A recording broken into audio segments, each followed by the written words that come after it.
All right. All right, cool. So let's get into it. Got a lot to talk about. Got a lot to talk about. Had to get a little comfortable so we could dig into this. We're gonna try not to go over 2 hours so we don't get fatigued. So We'll see. Because I got a lot. I don't know. I'm feeling a little bit more energized, but by the hour 30 mark, we'll see for a fact. yeah, all right. So you got the link I sent you, right? Yeah. Yeah, this one seems way more better than just defaulting at 12 o'clock. Mhm. Um, no, here Virgo sun, 9 degrees. Oh, his Venus conjuncts his sun. Venus conjunct Sun. Yeah, off 1 degree in Virgo. I read that as this. He's a person who most definitely like knows his value, knows his worth, especially, and he wears expensive clothing. He Mhm. does wear for a fact expensive clothing. He has his own And unique way of jewelry. style. Yeah, and his jewelry too. This man is a man who likes his materialistic things and things of that nature and intent. And he's always talking. He got Leo. He got Mercury in the first house on the cusp in this chart, and it's in retrograde. Mm. So sometimes you do have to fact check him. He know a lot of his facts, but some of his facts don't be all the way on point. Because I remember in the video he made, he said such intended didn't have anything on Netflix or Tubi, but he actually do have something on Netflix. So, that's a big thing too. He's a big critiquer. Mm. He critique. So he got that going on in the first house and second house, and I would say he's probably reflective on the things he say. He probably don't think about it before he say it all the time. But And that's he most definitely is in his ego Leo when it comes to talking. He really just be saying what is on his mind. He be saying with confidence and um um confidence and with a directness when it comes to speaking too. But and, that's and audacity. anyway with the audacity too. Yes, That's I said it, nigga. and that's when it comes to about Leos is that Leos can talk with all the confidence that they want. If Mhm. they don't have the accuracy behind what they're saying, it kind of just falls to the wayside. Right. All right. So, adoption. Where would you put like orphans? Adoption. Something about that is telling me would be Pisces, Neptune, or the 12th house because orphanages um is the 12th house and things of that nature in his hand too. So I'm thinking that adoption would fall in that same range, but if not there, what would you think or what was on your mind? That would make sense. I was asking you Yeah, I think because they are orphanages, the abandoned. yeah, They are abandoned, yeah. they are the downtrodden. You know. I think that's the other thing, the whole thing about the age of Pisces with Jesus and Muhammad was saying about the orphan and the widow, the orphan. But he got Cancer in his 12th house, which is interesting. And he also has Neptune in on the cusp of Scorpio and Sagittarius. And I'm gonna put his birth time directly into the calculator while you're reading, because me trying to read this chart because it's not yeah, equal is I, I'm messing with my I'm eyes. I'm gonna do the same thing too because I am trying to do the same thing. Hey, that's one thing we have over other astrologers. The way that we see our chart is different from the way they see theirs. They be seeing it Yeah, we mad wonky. we got an app in our head, so we good. Let's see, Said Cincinnati. Yeah, Cincinnati. in a second. Okay, so Okay, I don't know why my computer keep doing this. Uh, okay, I do. how you spell Cincinnati? Cinnitti, something like that. I think I just spelled Cincinnati.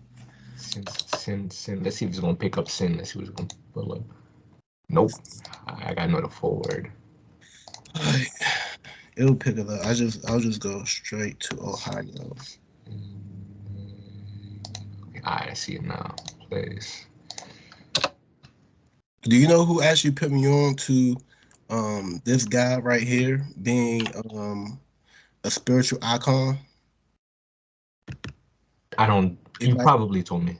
yeah, it might be, blasphemy or whatever like that, but when it comes to this thing right here, I go to the teachers that teach at Noble and Pooh.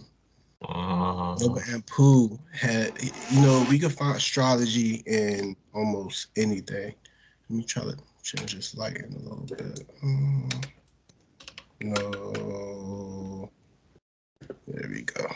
It's good.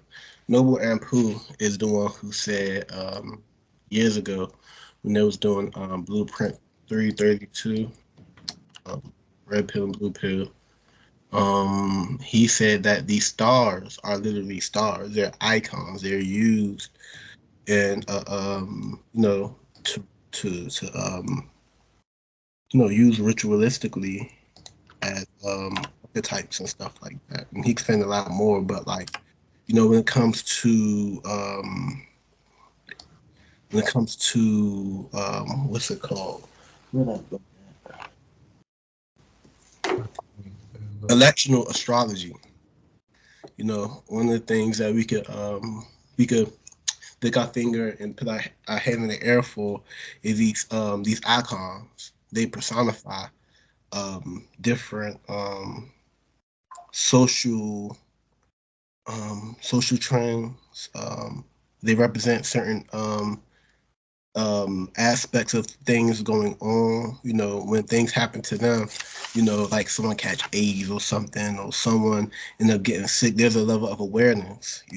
Icons bring a level of awareness to a thing and stuff like that. And there's so much more into it. And, Nova Ampu is he's the expert on that.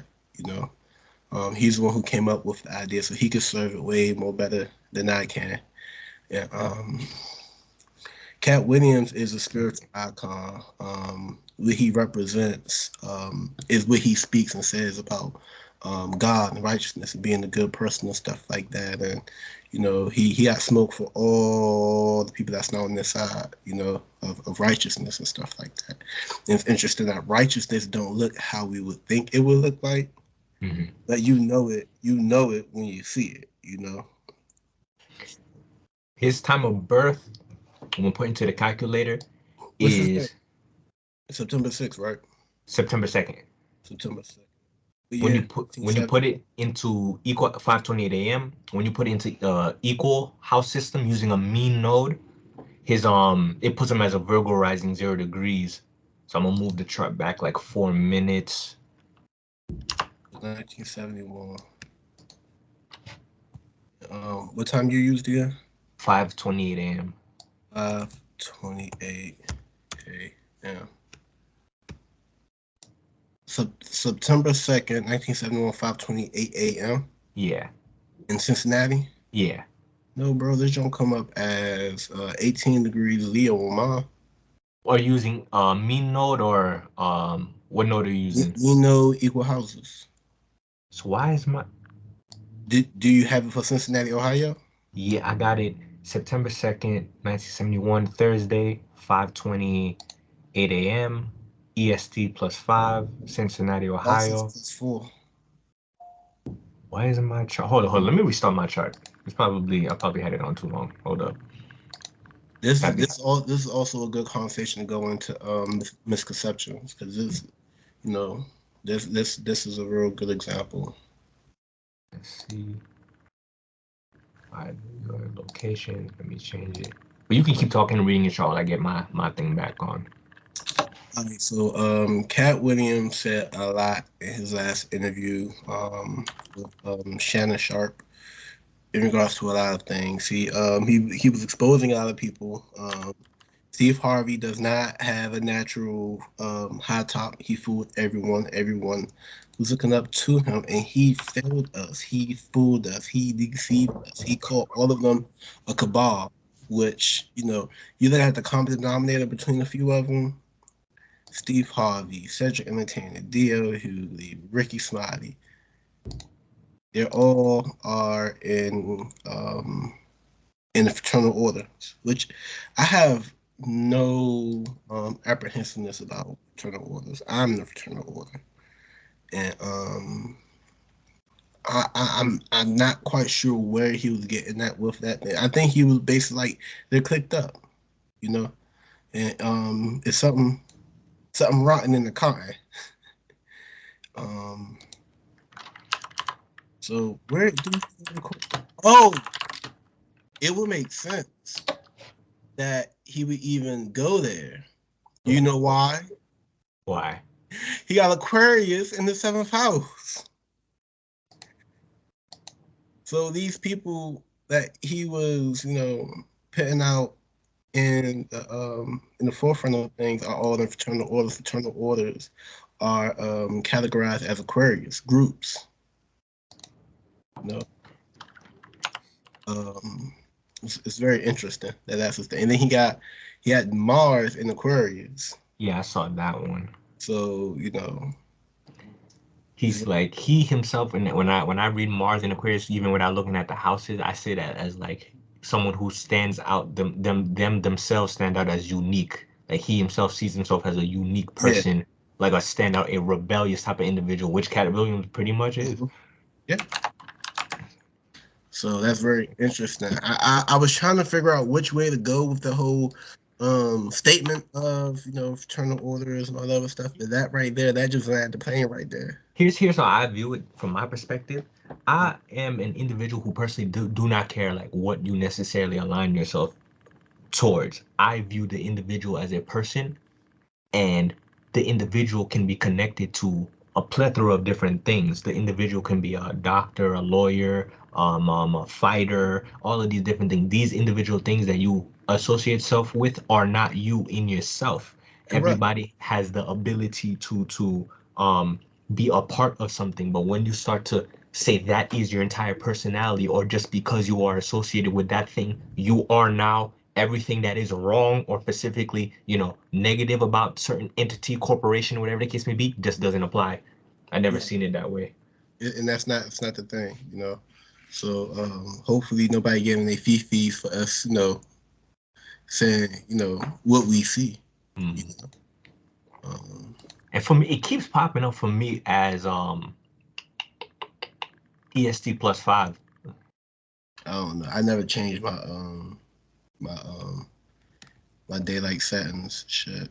I don't know. Yeah, I don't know why that. Even though my junk right now says EST +5. Let me go out. Okay, let me look up my other settings. Are you on geocentric, tropical, equal house, So and mean node? I'm gonna pull up view astrological clock. Okay, boom, and then his birthday September 2nd, Mm-hmm. 1971. Yeah, 5:28 a.m. 5:28 a.m. Because it keeps giving me 0 degrees Virgo rising. Um, it went back to the same thing because on my screen it says +5 for my home screen, and I put his birthday in, put the date. That's interesting. There's something in my settings, I guess I got that doing that. Because even like I'll tell you this right now, even when I'm doing my progressions, the time of birth I was using was 12:46 p.m. to get my sun degree in its middle of arc. It's an hour back now. Now I have to pull up the chart to 11 a.m. 11:46 a.m. to get the hour and sun to get the exact hour. I mean not the exact hour, the exact degree in minute of arc in It's my five, program. my bad, 5:28 a.m. Yeah, And look, I just put in the third time, man. yeah. I don't know. It's something. Yeah, it's something with my chart. It's something the way my chart does the daylight saving time thing. Because that's because even when I applied it to myself, it moved back an hour, coming into like it was like the middle of I guess Sagittarius season. My chart did like instead of putting 12:46 a.m. to get my exact time of birth, it only works now when I put it at 11:46. So Do it's you something to do with. follow DST? I don't. I have it off. I don't click it on. I don't even use it. And even when I click it on, it doesn't do anything. Oh yeah, Interesting. I got mine on. So it just automatically, we are in the time where before a certain time of the year, daylight savings kick in. That's Oh, so okay. Now it's working. Now it's working. Okay, I clicked on auto DST and then I reapplied the location. That is strange, but I bet. Now that's a good conversation about inter-observational reliability. I got into an argument at work the other day. Did I tell you about it? I think you did with the person they were asking. You were talking about astrology, and then those two other people jumped in. Yes. Yeah. So for the audience who will see this, I'm currently in graduate school at Bowie State University, pursuing my degree in counseling psychology.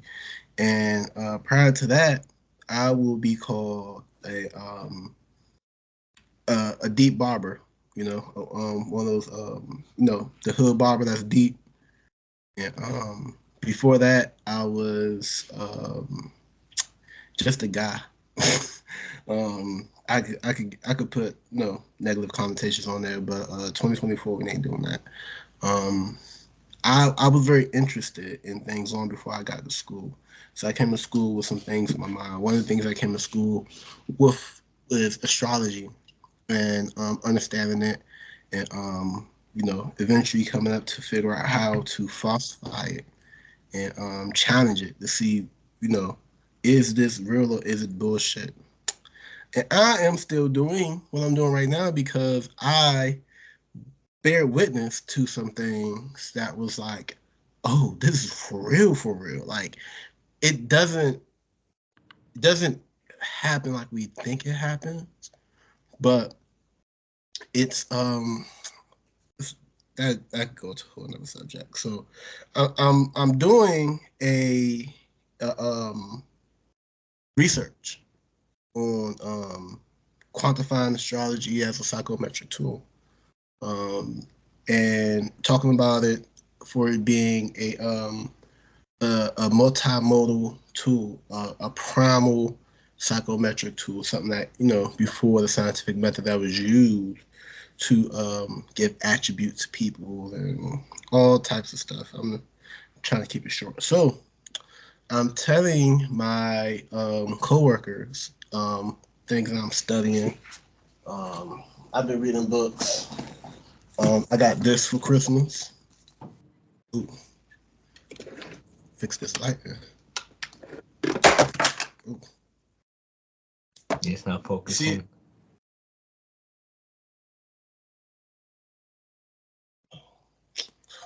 Let me see It something. said the boy something. The boy crisis. Give me Turn one. off I think it's the blur. It might be the blur effect you have. Yeah, the blur. See the blur, the blur. Change background. There we go. Oh, the blur, the blur. There we There go. you go. There we go. Change the lighting a little bit. All right, so this is one book, and this is another. How emotions are made. So I'm being a little bit excited. I have these books we're talking about. I'm telling them halfway done through graduate school and all the other stuff. And I'm telling them what I'm gonna do for my master thesis, and they stopped. They hit the brakes on me. Like, hold on, what? You doing a master thesis on astrology? So my head popped over because I told them the other day, and it caused it a little bit of shit got disheveled. And, I had to break down the whole thing about astrology, and they talking about they pulled up Google and it was like trying to compare astronomy to astrology, and it was like astronomy is the study of, astrology is the belief of. And I'm just like, Right. I got Google, I got books, they're not the same. I got, I got I got research. You got a quick Google search. We're not the same, dog. For a fact. I'm trying to sit there and tell them, and they're trying to discount everything I'm saying. It took 3 people to get nowhere with me, and I'm trying to tell them, like I should be telling you all that astrology is beyond, you know, um, I'm a Cancer, so I'm sensitive and I'm passive aggressive. Now I'm a homebody, or I'm a Leo, so I'm flamboyant. And, I'm a pimp, and it there is a natural component to this thing. I'm gonna say this too. There's videotapes of me saying this after I die. Um, what am I gonna say? If everything went to shit in a split second, no more electricity, no more AC, no more internet, we would be dead ass in the middle of nature. Give it 2 or 3 weeks. No electric, no utilities, no, probably still got water or whatever like that. But like, imagine that we go back to having fucking fire as light and stuff like that. You're gonna have to know a few things. You're gonna have to know what time the sun come up and sun come down. How long is the sun gonna be down? Because there's nocturnal creatures and shit. There's even diurnal or daytime creatures that we need to be mindful of. And with their migration patterns, because we still gotta eat. Still gotta eat. And ain't no supermarket, and you ain't got any any agriculture going on. You gotta get a bow and arrow, a knife, a gun, or something to go secure something. Meaning, you're gonna need to know where the deer, where the fish at, the best time of day to catch them, where they might be at, with their behavior, and not just their behavior, but behavior in regards to you know, their movements and stuff like that. All that shit takes the understanding of time. And what it was trying to do was at work, rather, was try to separate astrology from astronomy. I told them you're kind of like sterilizing the whole thing. I heard, I forgot who it was. I don't want to misquote, but I got this from someone where it's like astronomy tells you where celestial bodies at. Astrology tells you, okay, what's going on, what's happening, and stuff like that. And I told them, yo, if y'all don't believe in astrology, stop using clocks and calendars. Stop using clocks and calendars because you're looking for the time when something happens, even something you did like the time you get off work. And sometimes you don't always get off work early. Sometimes you gotta leave early. Sometimes the day end up early. It's a holiday and stuff like that. Time is conditional. You can indicate it, with the movements of celestial bodies. Our watch, our clock, is based on the 24-hour movement of the relationship between the sun and the earth. So, okay, if astrology is bullshit, stop using clock and see how far you get. Stop using calendars and stuff. And it's like they it's like they don't get it. They think it's like it's all about personality. I'm Aquarius, I'm a little rebellious, and I'm a little trisexual, No, it's not like that. It's looking at these constants in nature in the relationship with seasons and transitions and stuff like that. Yeah. That's my little rant. I was pissed off. I got to go back Monday, Tuesday. I gave them a video about the guy who actually did this book. I'm talking about this book, Bruce Schofield, and how he talked about it as all this stuff going on in nature. That's my rant. That I was pissed off. But. And a similar thing happened to me too at work this Thursday, where a coworker of mine, she's an older coworker and things of that nature. She's an Aquarius, and she tells me like every day, because she know I do astrology. A bunch of people in my job know I do astrology because I've basically done the chart of a majority of my coworkers. At least bare minimum, asking them their sun sign and then running the ascendant reading just based on their sun sign without even asking for it, and they say I'm correct.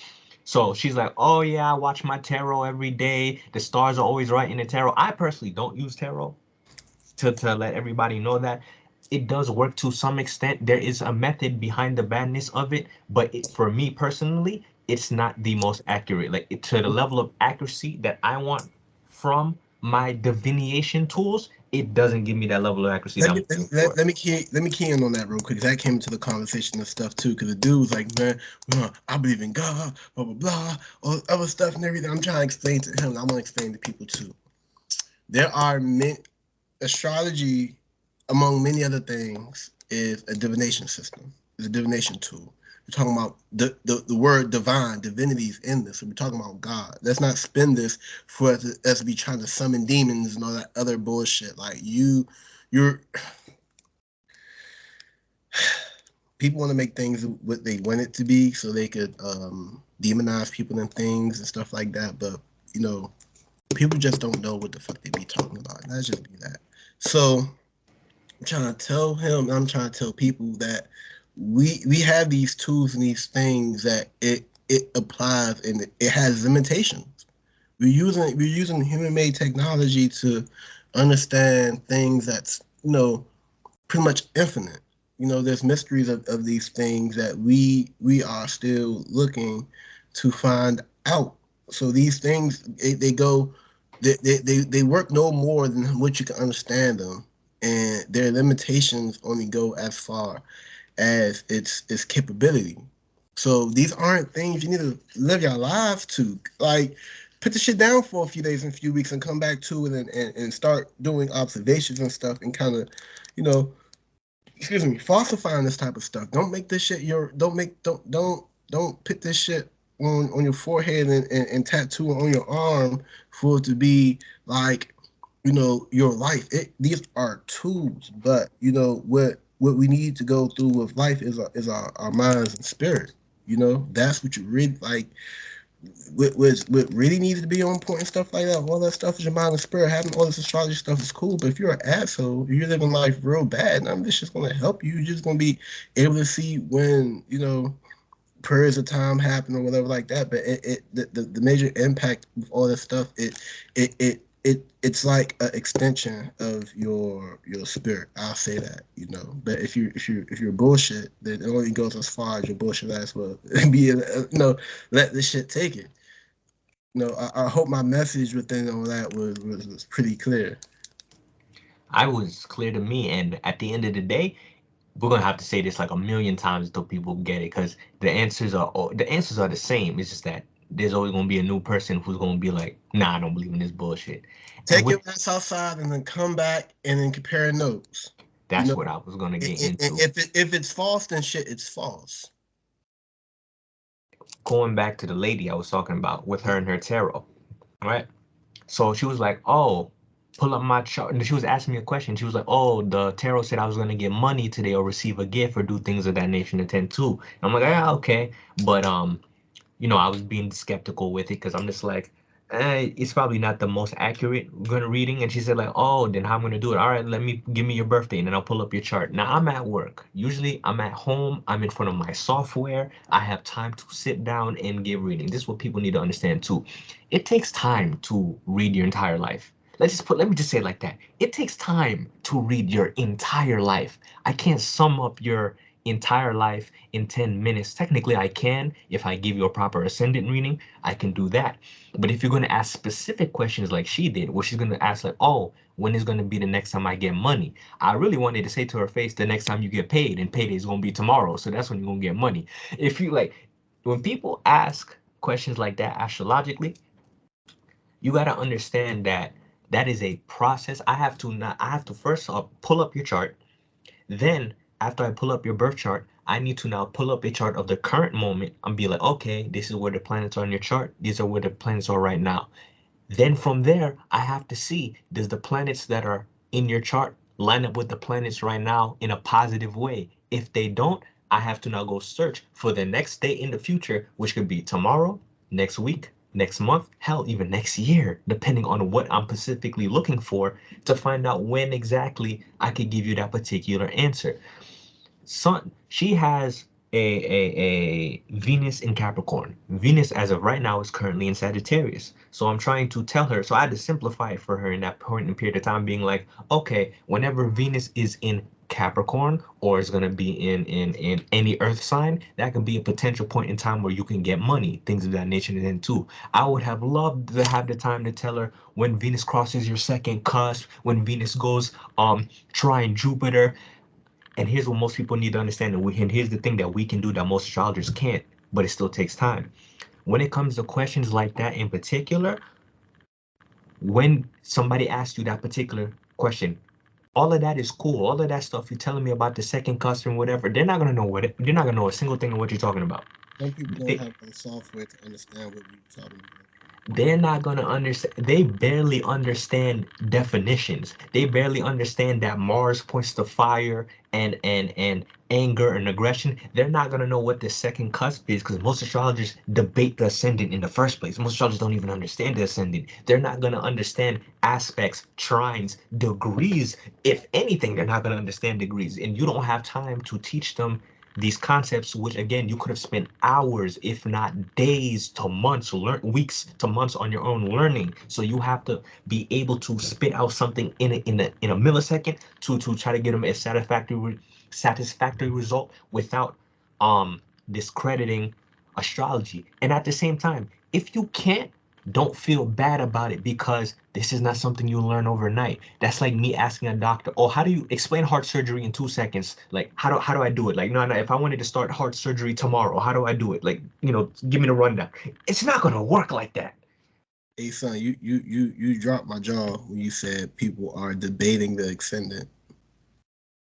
I was like, yo, if I ever have to get into a conversation with someone that has to debate the ascendant, we are not like all like not even often like arrogant shit, but you're not allowed to have a conversation with me about astrology if you're saying you're an astrologer and we're debating the ascendant. And it's fascinating that you say that too, because I just got our particular teacher, Raku, if anybody doesn't know. I went to his Instagram page. I'm just like, all right, he was doing he dropped a video today about Capricorns, doing the basic ascendant reading chart, things like that. Saying, I'm like, all right, let me go back into one of his earlier videos. I went to his Scorpio reading one. And I was scrolling through the comments because I'm like, last week we talked about the people I found on my Facebook group that be saying some crazy things about astrology with no proof or evidence. Shout out to them wild turkeys.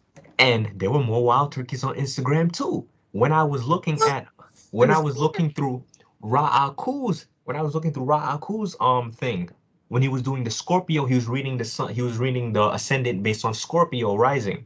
There was a dude in the chat saying, how are you reading Scorpio ascendant and how is that the same as reading Scorpio sun? Which one is the correct reading? I'm like, what? What do you mean which one is the correct reading? He's like, oh, I have my sun in Taurus, but I have a Scorpio ascendant. So which reading is correct? The Scorpio ascendant reading or the sun reading using this ascendant system?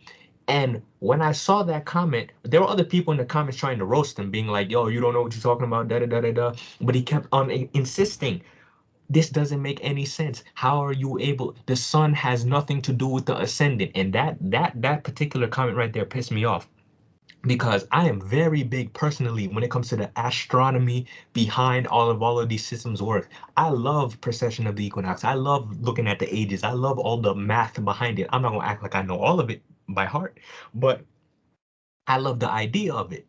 And when he said something like that, I had to realize like he sounds exactly like the same people I see on Facebook every single day when it comes towards astrology. And again, most people do not understand how majority of astrologers, even if they claim to be in the same school, handle Hellenistic, Vedic, traditional, the amount of internal bickering that I see astrologers have and not being able to come to the same consensus on some of the most simple things that your school teaches is phenomenal to Bitching over me. simple shit. I can't have a conversation. I don't like getting into the bickering of the little fundamental shit because look, what if both y'all are right and y'all are arguing over two things that could be right? They might not be compatible in those instances, and you might just have to choose the better tool. But what the fuck is the difference between the fucking steak fork and the salad fork? And that's the shit that I do. I actually ended up making 2 draft videos on TikTok that I'm gonna post later. Usually I have some editing behind it. I'll put a green screen or something. Nah, this is just me straight raw talking. And when it comes to this idea in particular about the ascendant versus give me 1 second. Do your thing. Quick intermission.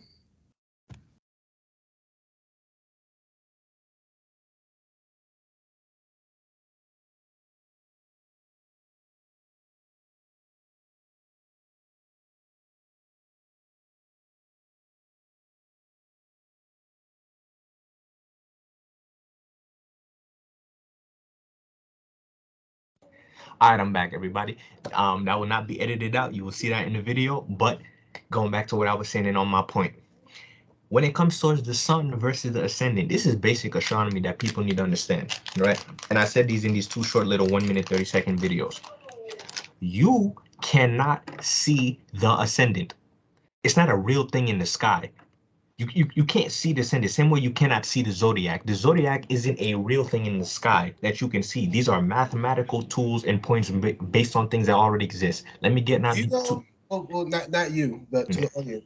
Let me tell you where you can see the ascendant right in front of your face. It this thing is like it's like a lens. It's like the way I imagine it. It's like how you put the virtual reality thing on, except there's no. It's an imaginary virtual reality thing. It is a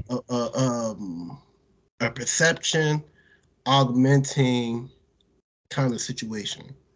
You know, um, Here's how. Let me see. Or here's how I'm gonna explain it. I'm gonna explain this in the video right now, and how I explained it in my video.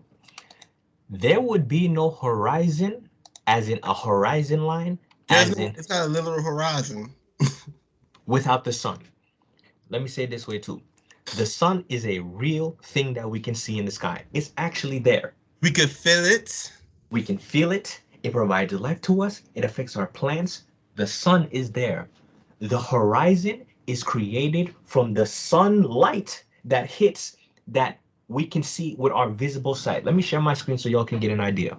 Let me share my screen real quick so y'all can see what I'm saying because I didn't get a chance to do this in my other thing. Start saying, why is he not letting me share the screen? Let me see this particular screen. I'm trying to share my screen now. Calculator. Preview. Let me start sharing. Let me know if you can see my screen. Mm-hmm. Without the sun, you can't see any of this. This is what we would call a horizon line. It's not an actual line. It just points to our eyes. This is how far our eyes can see, going as far away as possible from where we truly are. Every single last one of our visions will create this imaginary line that runs across right here, right now. The only thing that we can actually see is this. During certain periods of time in the day, aka in the morning or in the evening, the sun is going to be on this horizon line for a longer period of time, aka the winter. During the winter, the sun could be on this point right here, right now, depending on where you live in the world, for the equivalent of 3 days. I think if you live on the equator or on the poles, it's one or the other, the sun is going to stay at the same position for 3 days. During the summer, it's the opposite. The sun moves from this position as fast as it possibly can. You're not going to see it. You're not going to see it extremely quickly. During the autumn season and during the spring season, the sun will stay at this point for a relatively the same period of time. The ascendant is not in itself a physical thing that you can see without the presence of the sun. That is the basis of it. Without the sun, without sunlight, you cannot get an ascendant, you cannot get a descendant, you cannot get a midheaven, you cannot get an IC.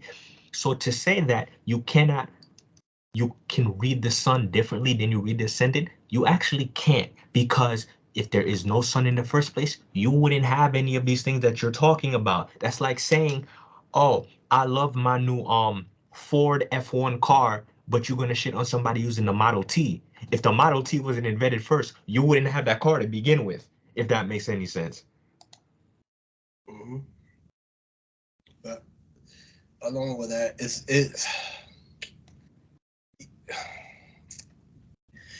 the Earth is big as shit. We have to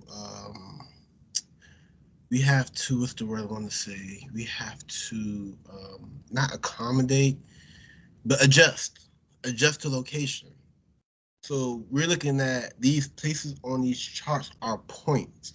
They're not fixed, actual, like not just fixed, but like dedicated places on the chart. The general is it.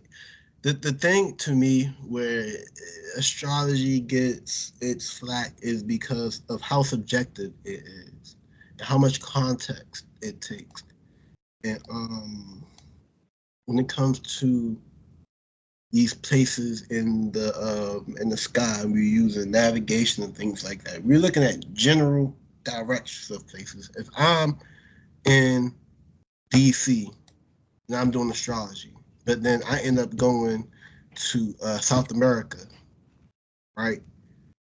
I'm not looking at the same horizon, but I got to indicate a certain place that will represent or be approximate of the area where I'm looking for. You know what I mean? You have to orient yourself towards that general area and kind of, you know, use your better judgment of what area. That's how I would do it. You know. And it's crazy because majority of people did not understand either what you or what I just said. It takes a very particular person to understand the actual science and astronomy behind the It astrology. takes a certain level of perception, because even the example that I've said, it's a perception augmented kind of thing. They're like, what the fuck are you talking You're about? talking about. And that's the exact same scenario that I ended up talking with a coworker, where some of the most basic things that I thought everybody learned in school, they were having problems with. Like, I was debating with my coworker the existence of life on other planets and things like that. And I was talking about something basic, like, the Earth and all the moon revolves around the Earth, and the Earth and every planet revolves around the sun. And she was looking at me like I was talking German. I'm just like, I thought this was, like basic information that everybody should know. Like, you should, and it made me take a double take, and I'm like, okay, there was something that Einstein said, like, if you're so smart, you should be able to say it in a way that everybody understands. I'm paraphrasing, I don't know, remember the exact quote. And it gets to a point where it's like, some of the things we're talking about are so easy to see that at the end of the day, if I feel like more than an intellect thing, it's a level of interest thing. For Mm. example, if I tell you to look at your chart, and you see, if you pull up a chart, if you go online and you put in your birthday information to a chart, and you see you were born with your sun at the 10th house, for example, right on the cusp. If I tell you, go outside and look in the sky, look right above you. Okay, not even that. Pull up a chart for right here, right now. And if you see the sun is in the 10th cusp, it's at the top of the chart. If I tell you to go outside and look up, what direction is the sun going to be? You're going to see the sun is pretty much right above your head. If the sun is on the first And, house, and please don't be an asshole and look directly straight up. It's up in that general area, that general peripheral area.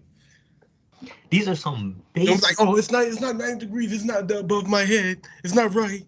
And that's what people will do. People will stretch and bend, especially if it does not concur with their already pre-existing notions of reality. Even if they already believe in what you're saying, it's the way that you present it that will question somebody's belief, that will make somebody completely change how they perceive or view what they're talking about, especially when it Because comes to they the want you to astrology. be wrong. You know, the elder and ancestor, Brother Panic, has said one thing in particular that's interesting. You can argue anything. You can argue anything. So if you don't want someone to be right, you're going to argue in a point where the person won't be right. You might not be right either, but that's probably not the objective. The other person has to be wrong, and you just have to make them wrong and have everybody kind of laugh at them to kind of discredit them for you to have, whatever point. But that don't mean that person's wrong. You just made that. I mean, Yeah. it Like you said, both of y'all could be wrong about something. You may actually point out something in somebody's logic that is not correct, but because you don't necessarily have the words or the proper knowledge to be like, what you're talking about, there's something in there I'm not really messing with. It don't seem right. You have a feeling that it's wrong, but you can't put into words why it's wrong. You don't. The answer is not to now point to something that they're talking about that you know is correct and try to make that seem wrong. You just say, okay, I don't believe in this part of what you're talking about, but I ain't necessarily got, the words to tell you why it's wrong. Let's keep it a buck, keep it honest. Just be like, all right, this part right here, I agree with. This part right here, you need to work on it. Just keep it like that. But when you go out of the way to bend your back and break your own rules just to try to prove somebody wrong, that's insecurity. That's somebody with an extremely big ego that is going into like the lesser dimensions of the signs. Because when you're talking about Leo, the highest extent of Leo, somebody could arguably say love. The lowest extent is you are in your ego. You are just 100%. Your view on the world is bigger than everybody else's, and whatever that somebody else says to you is just wrong. You That's know what comes with the ego? The fifis. Being in your feelings. Like, no. It makes you. I'm trying not to use the bitch word. Trying not to use the bitch word. We're gonna bleep some of this out, right? We gotta bleep some of this out. But it make a person worse than a bitch. It make them like real just sensitive and I fussy. mean, we already 30 something minutes in. There's a rule on YouTube that you're not supposed to curse within like the first 2 minutes, and that's only if you're monetized. I'm not even monetized, so this is everything. You can say whatever you want. But also, you gotta also remember in the future when we have to wear suits and ties and shit like that and present ourselves, and then someone pulls like, "Ain't this your boy?" You can say that. I would say yes, it was. Let's It debate about was. it. I reformed. I changed. I became a better person. But ego is like one of the. I love having a small ego. Mhm. It allows me to adapt and change and adjust. It allows me to be open minded. It allows me to receive new information. It allows me to keep growing. But a person with a small ego is like, no, wait, stop, and all this other, you know, don't make me uncomfortable. So I require to change. Mm. That's the lowest manifestation of ego because we don't understand ego like we should. I'm gonna say this until there's tips of me after I'm alive saying the same thing. We don't understand ego for what it is. Ego is a psychological protection mechanism where it's the sheath that makes the self. Anything that tries to penetrate that sheath of self, that bell alarm goes off. And A. Rashid said even the fly has an ego. Something try to kill, it is going to recognize itself in this being, is going to protect itself and things like that. We do the same thing with people, information, things that are unfamiliar and stuff like that. And it's a very necessary thing that we need so we could be able to perpetuate our life and survive. But it is also a hindrance. It's definitely a hindrance because if you're not open to change and growing and being able to see yourself in different aspects, seeing the world in different aspects, you are manifesting the lowest aspect of Leo. You know, that strong sense of self, it makes a person abrasive when it comes to change. And change is inevitable. Change is the constant. I mean, we are what 55 minutes into this video stuff. We're Mm. not the same people we were 55 minutes ago. And hopefully, if you got some of this game, your way you're perceiving life has changed. It's a constant thing, and people it's things about the mind that we don't necessarily what's the word, we don't do a diagnostic checkup on these things in our mind. We get stuck and have old programs running. And when it comes towards understanding one's ego and how it manifests too, there's a healthy expression of everything that you could do. Because the second house of Leo, this is using an equal house system, either whole house or equal sign or a combination of both. The second house of ego is health. Health, Virgo, value. The ego values its own health. It values being alive. It values being help because Virgo is help. It is help. It is being humble. It is diet. It has everything to do with being of aid, being right, being accurate. Being right Let as me ask well. you a question, and I kind of could answer it myself, but I do Mhm. want a point of view of what's your point of view of discernment being a word for Virgo. Discernment being a word for Virgo. Yes, I could say discernment because Virgo is a sign of accuracy. And for you to be accurate in a sense, you must have the ability to say, okay, between this fact, between this thing is going to be the more correct option, or this thing is going to more lean in the favor that I would want. A healthy ego has a healthy level of discernment to be able to distinguish between bullshit and things that's genuine. And that's how it's going to work, especially when a child is young, for example, they're all they may know is ego because that is all that you have. You're there's a not a term, but there is a belief that has been backed up by facts to a certain extent in the psychological community or in majority of books that you read, that one's environment also plays a role on somebody's business. One's ability and one's environment also plays a role in somebody's developmental status or state. A child, for example, when they come out their womb, they have no ability to defend themselves in any way, shape, or form. Therefore, at that point in time, since they literally do not have the ability, especially if it is within a month old, it has to be about its ego. That is the only way, that is the only ability it has to interact with this world to get its needs met. But as one gets older and one develops more responsibility, develops more autonomy within themselves, the more control that you have over yourself leads into more freedom. The more control, Capricorn, leads into freedom.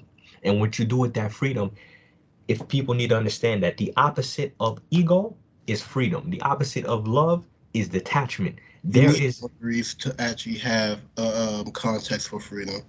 And I learned that first from A. Rashid, and I started to understand that more as I started to live life a little bit more.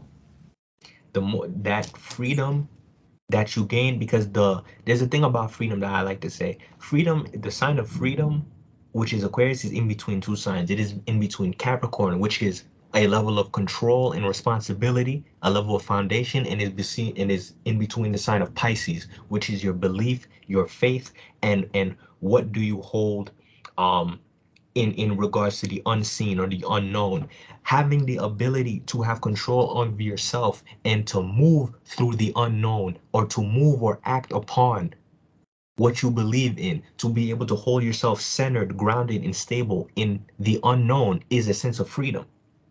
Because there's not necessarily any protection. Capricorn is cold. Capricorn is distant. Capricorn is unwavering. And Pisces is people who need aid. They need help. These are people who can be sick, mentally deranged, things of that nature, and attend to. To understand that the sign of freedom sits in between limitations, Capricorn, and sits between fear of the unknown, Pisces. This is how humanity survives. This is how humanity gets around. We are a society, a species that knows there's only so much that we can do. And we will always have our own beliefs. We are always subject to the things going on around us. That in between, that balance that we have to make in our lives every single day is going to point to our freedom. And what particular figure, deity, or entity that people have a relationship with, people always develop a relationship with a God type figure, a president, a figurehead, a king. The direct opposite of Aquarius is that sign of Leo. It is going to be that partnership with a divine entity, with a figure of love, a figure of strength, a figure of power. Hero.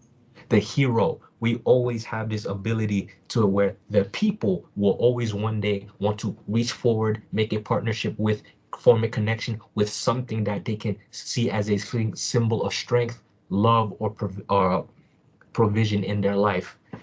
So when you have to understand the balance between the real way to balance your ego is to understand the ability to understand your uniqueness, to be free, to be things of that nature. People who tend to have ego, that I see personally, people who tend to have an ego, they're trying to live up to an image that they're trying to live up to, that this particular thing that I am doing right here right now has to be correct, therefore your thing has to be wrong. It doesn't work like that in It reality. does not work like that.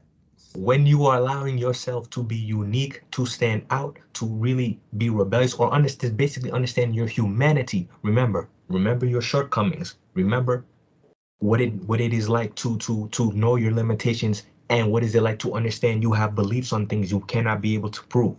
That is going to form the center of your humanity. When it comes towards your ego, for example, if you look at it the way I'm presenting it, how would you look at ego? Ego is in between your feelings, how you feel, what you hold in high regards, and it also points towards the in the it's also in between Virgo, which is accuracy, to be right, your health, how to work, what you find accurate. So what is ego in a sense, if you look at it from the perspective of the sign that comes before it and the sign that comes after it? Ego, love, comes from a sense of something that you want to protect and you're willing to work for. What you want to protect, and you may want to protect your family, and you're willing to work for them. Doesn't that mean you love them? If you have somebody or something that you want to protect and you're willing to help, aid them, or provide for them, isn't that what people would define as a sense of love, an act of love in that situation? It's or in that context. How about in an emotional sense? If you have a feeling about something, if you have a feeling about something and you have a strong feeling about it and you're willing to work on it, work on it, work on it, try to go out of your way to figure out if it is correct or not. Isn't somebody gonna be like, hey, you kind of have a natural ability for that thing. You said you like this is something you want to do.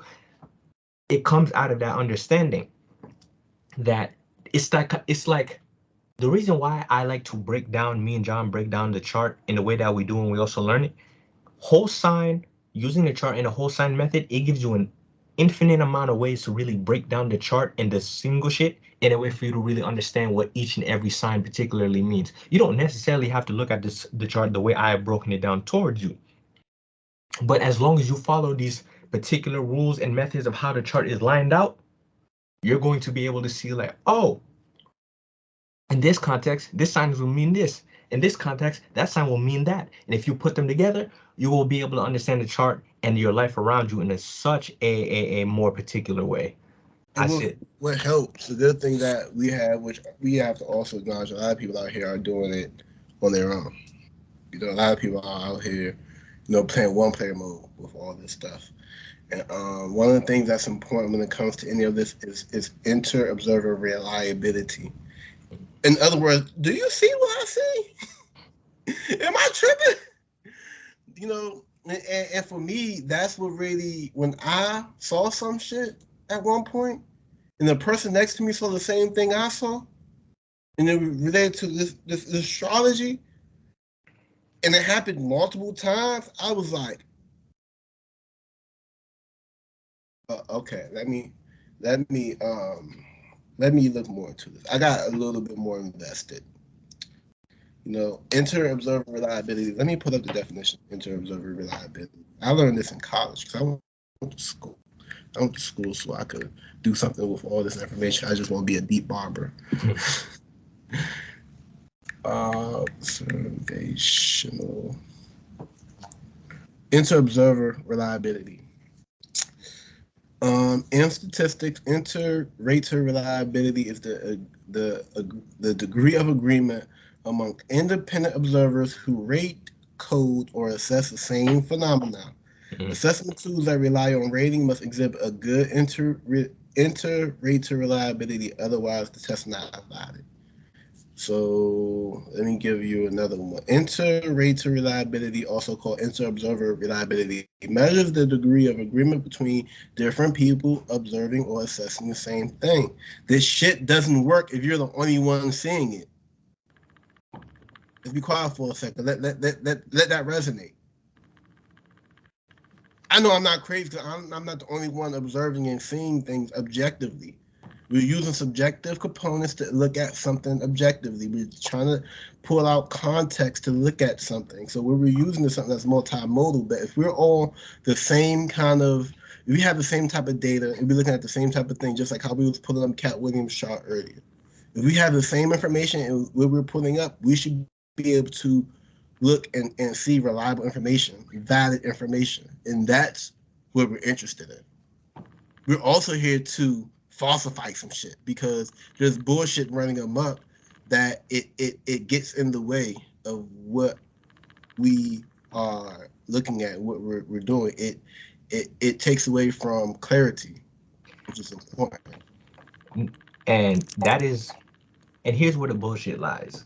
It lies in the fact that this is where I see the bullshit. The bullshit lies in the fact that people will put their beliefs over what is actually correct.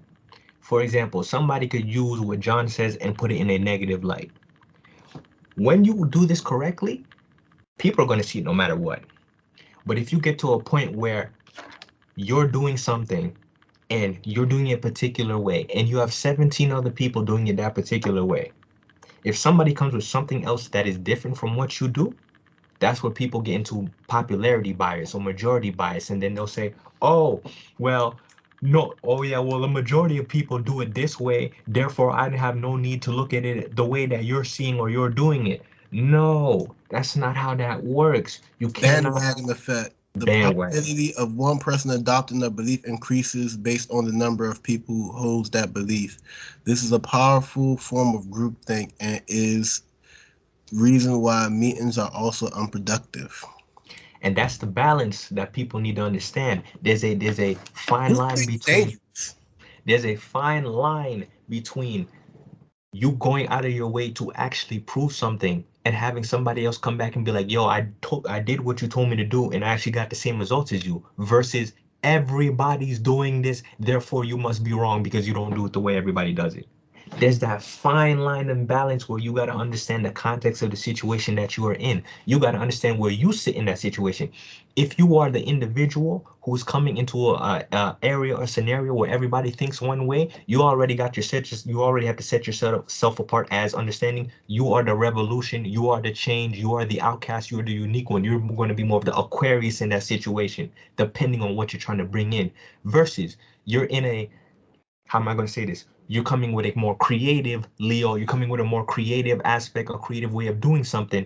You out here with all this new information, and people are coming up to you and being like, "Hey, how you do this? How the hell are you doing this?" Da da da da da da. At that point in time, people are going to go out of their way to try to prove you right or wrong, and then they're going to come at you to tell you, "Oh, yeah, what you're saying is actually true or I, not." I just want to motivate people to stop putting themselves in the position of a dick rider. Start walking in positions as a dick rider. Walking into things as yourself and being open minded and curious to things and situations. Stop trying like fitting in is cool and it's okay and stuff like that, but you get so much more out of people and yourself when you just be yourself and you walk in saying, I don't know, I don't understand, tell me what's going on. And you're able to actually see people who they are that way. You know, you find out people are assholes when you're yourself. You find out people are, you know, they have whatever type of situation they got going on when you're yourself. People would genuinely either fuck with you or not fuck with you when you're yourself. But you walk into a situation where you're dick riding and stuff like that, excuse me, you find yourself in compromising positions. So Because that karma will come back and bite you in the, and it's crazy. I don't Like even want to even call it karma. It is the effects of human behavior. I don't know what to call it. It's not karma because it's like uh, I say it's karma. Even if yeah, you're not doing something crazy, like even if you're not doing like something like physically consequences. That's what consequences, I'm calling yeah. it. Yeah, the consequences of dick riding is find yourself in compromising position. Because again, it's gonna work for you in the moment. But going down the line, if you have that mindset, and so all it takes is one person to actually prove you wrong. Because the trend switches. People gotta understand that too. The trend changes. What you thinking is fucking with, or what you thinking is cool right here, right now, it may take 5 years, it may take 10 years, it may take 20 years. It's gonna come a point in time where that trend is no longer gonna be cool, and then everybody gonna be looking at you like you was the clown in that scenario or situation. That's why Everybody who used to wear Ed Hardy. No, I'm playing. being in that situation when it comes to that. Now coming, let me say this too, because I after this I want to look a little bit more back at the KATT Williams. Calvin chart because we kind of went on a tangent for a little bit, but that's what we do when it comes towards like astrology and the way I want to do it. The amount of astrology, and I'm gonna come out and just say this is my opinion, even though it's a correct one. Virgo shit, it's a correct one. Most people's astrology that they're doing on the scene right now, it's pretty basic. It's pretty lackluster, in my opinion. Like there are a lot of people. I'm not gonna lie. There are a lot of people who tend to have an idea of astronomy. They have an idea of how like astrology works on that level aspect, but they don't really use it that way. And the reason why, because they are so stuck in their belief and they're so stuck in the system of astrology and how they were taught it. There are a lot of people I met in these groups, obviously older than me, been doing astrology for 10, 20 years, that have just as well of an understanding as me, to even better when it comes to the astronomical parts of it.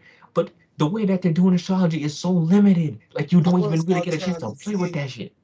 I want to start trying to see the difference between the people who believe in astrology and people who know astrology as a valid system, as a valid study, a valid body of knowledge. I don't give a fuck about if you believe it works. Mm. What do you know? What are you applying? What do you understand? What can you show and prove? What can you show me? What can you teach me? I don't want I'm not interested in debating. I'm interested in learning. And if you know something that I don't, I might not debate you. I might you might get an audience, but you know humility. I don't think the ego have a lot of humility, and it was like trying to survive. It looks pretty desperate. you know. I I, I I don't want to learn from nobody desperate because that's a little weird. I'm not going when it comes towards let me say it this way. For me, I don't necessarily people get stuck on the little shit. Like people gonna get stuck on your mannerisms, how you speak, how you look, how you dress. And to an extent, for a fact, that is important. I'm not going to say that you will be able to get access to anywhere and everywhere you want to go if you don't follow a certain dress code or rule or standard. That's just a fact of life. You see, when it comes to me and the way I view things for how they are.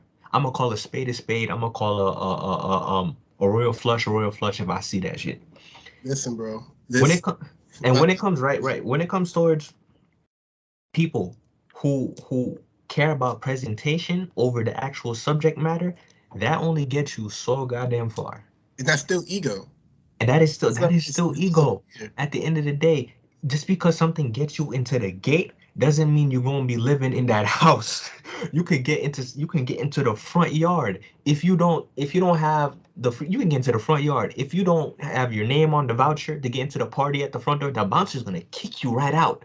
That's what I'm saying. A lot of these astrologers, a lot of these people really crumble when it comes time. That's what I'm saying. It's crazy to me that when I get approached at my job or field, people are always gonna ask me, when am I gonna find this? When am I gonna find that? I know for a fact I have the tools to answer these questions. If you give me the time, you give me the reading, and then I sit down and I look at your chart. Majority of these other astrologers, they literally, because of how they confine themselves to the system that they learned, they can't tell you when you're gonna have a Mars. People don't even know what I'm talking about when I say you're having a Mars. They're like, what do you mean having a Mars? Now that right there, that's because we are. I'm not sure if that's like a standard term for us is a standard term, Mm-hmm. but I would cut some people not too much slack, but Mm-hmm. enough slack for them to kind of you know it's something that people still have to kind of um, get installed. If you know what I mean. No, it's gonna more definitely take time, and it's up to and right here, right now, we do have that benefit. It's just for us personally, and here's where the balance comes in. We know we particularly have a skill that majority of people do not have. It's just that at the end of the day, it's gonna come to a point where we're gonna have to up our production value. We're gonna have to up our SEO, video marketing skills, and things like that to get it to a presentable level that most people can see it at the end of the day. But at that point in time, do I really necessarily want people to know more about how to do the science? Yes and no. Yes, as in I want you to know about me so I can get more readings. That's gonna be the yes. No, as in I don't necessarily want. Let me say this. I don't think I necessarily want people to know more about this or this to become more common practice. But at the same time, I kind of want competition. I kind of want somebody to be like, oh, hey, let me use this in a particular way to learn or try something new and figure some new shit out. Because when it comes towards using astrology for astrology's sake, I feel like as of right here, right now, cosmophysics is the only way you're going to learn that, to use astrology for astrology's sake. But in terms of using astrology for anything else in life, horse racing, doing crypto, buying shoes, becoming a market seller, doing anything that you could potentially apply, that's the realm that I want people to go down. I don't want everybody to become an astrologer for astrology's sake. I want people to Astrology should be used however way it perpetuates a person's life. The sun is not your personality, y'all. It's your talent. It's your gift. You should be using astrology to apply to different aspects of your life to, I'll say, maximize these things about you. It's not only just to know, where Mercury's retrograding at and things like that. Use it in different industries and aspects of things so you could, you know, hopefully push this thing we call life forward. That's a fact. It's the applicable. That's where I'm trying to go with it. I want astrology to become more Apply, applicable. apply, Applicable. yeah, apply it the way that works for you, and make it beneficent. Because the thing is, when you do things for the world, you automatically buy your benefits a byproduct. Don't be so selfish. You know. I want to say one more thing before we get back to the KATT Williams thing Hmm. about the whole appearances and stuff like that. And I learned this stuff through studying Raku, A. Rashid, the twins, Ever Reese. If I say it like this, if you're not willing to sit in the cold ass basement for a few hours and just sit there and learn, if you think you have to walk into like some type of palace or something, you look for someone with a fucking wizard hat and fucking drapes and shit, and got $10,000 just sitting around and stuff like that, you might be the problem. It might be you looking for some majestic figure rather than some guy or some lady who's just ordinary. They just probably finished washing their car and smell like wax. No, ordinary people. There's some very ordinary people that just so happen to be extraordinary. And if you're overlooking all of that to have someone who know how to perfectly pronounce things and someone who's just like so clean cut, which I mean, there are people who have, but that's not the divinity. It could manifest as something very grotesque, but if you overlook that, you miss, you miss it. So I suggest people to kind of like chill out. I You know? remember one of the streams I saw with A. Rashid. He was talking about like having dirty ups, something like that. And it was kind of like the same topic of like when you overstress that. I'm not gonna claim like I remember exactly what he said, but I guess before like my final point when it comes towards that too is at the end of the day, if you need something or somebody's quality of service is that up to par, all that other shit you ain't gonna give a fuck about. Like if you need water to survive, but the motherfucker in the vicinity is selling crack, as badly as that man is selling crack, and you hate the idea of crack, if you need that water, you gonna get the water. Yeah. That's it. That's it. That's it. All All right, right. let's get back to this chart, yo. All right, we're gonna get back. So right here, I guess what I can do is I could like scroll through the video and just like put a timestamp in the description, being like, all right, if you want the KATT Williams part of it, come back to 1 hour and whatever Yeah, minute. the video definitely gonna have to get some timestamps. So we did get on some topics and stuff, which is good. I think everything we're saying is substantial. Is I would say significant at the least. Yeah, So like all of this when it comes towards to talking, the way to think, and things like that nature. These are always gonna be prevalent in human society and human life. They ain't never gonna be a time where some people ain't gonna need to be humbled and be like, hey, shut your dumb ass up. Go try something. Go try this new thing out for yourself. Go see if it works or not. yeah, people gotta, man. People have to get into the act of falsifying things and going to go see, go apply things and go practice, go get your feet dirty, go get your hands dirty a little bit, go see Ex- what work and don't work safely. your theory dies or transforms in the face of experience. That is Capricorn in the eighth. Now, if you know what sign that is, good on you. You paying attention. You can figure that out. So last we left off with KATT Williams, we were talking about. You said something about Mars in Aquarius. So I gave a definition on Mars in Aquarius. You still got the chart up, or you got to pull it back up? All right. So what are you gonna say about Mars in Aquarius then for him? He be beefing with groups, groups irritate him, especially groups of people who's up to no good. Um, not necessarily, because that's his thing. It's there's them and then there's us. That's what he was talking about. I think he's a Leo rising. It's interesting. Cat, feline, Leo rising.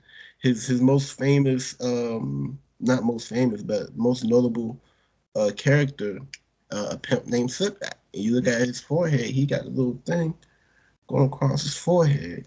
I'm trying to understand how the purple plays in because that's actually Jupiter being in Scorpio. Mhm. A pimp could manifest in a few ways. It could be a Leo pimp. It could be He's I'd say being purple. Wait, give me a second. Give me a second. what?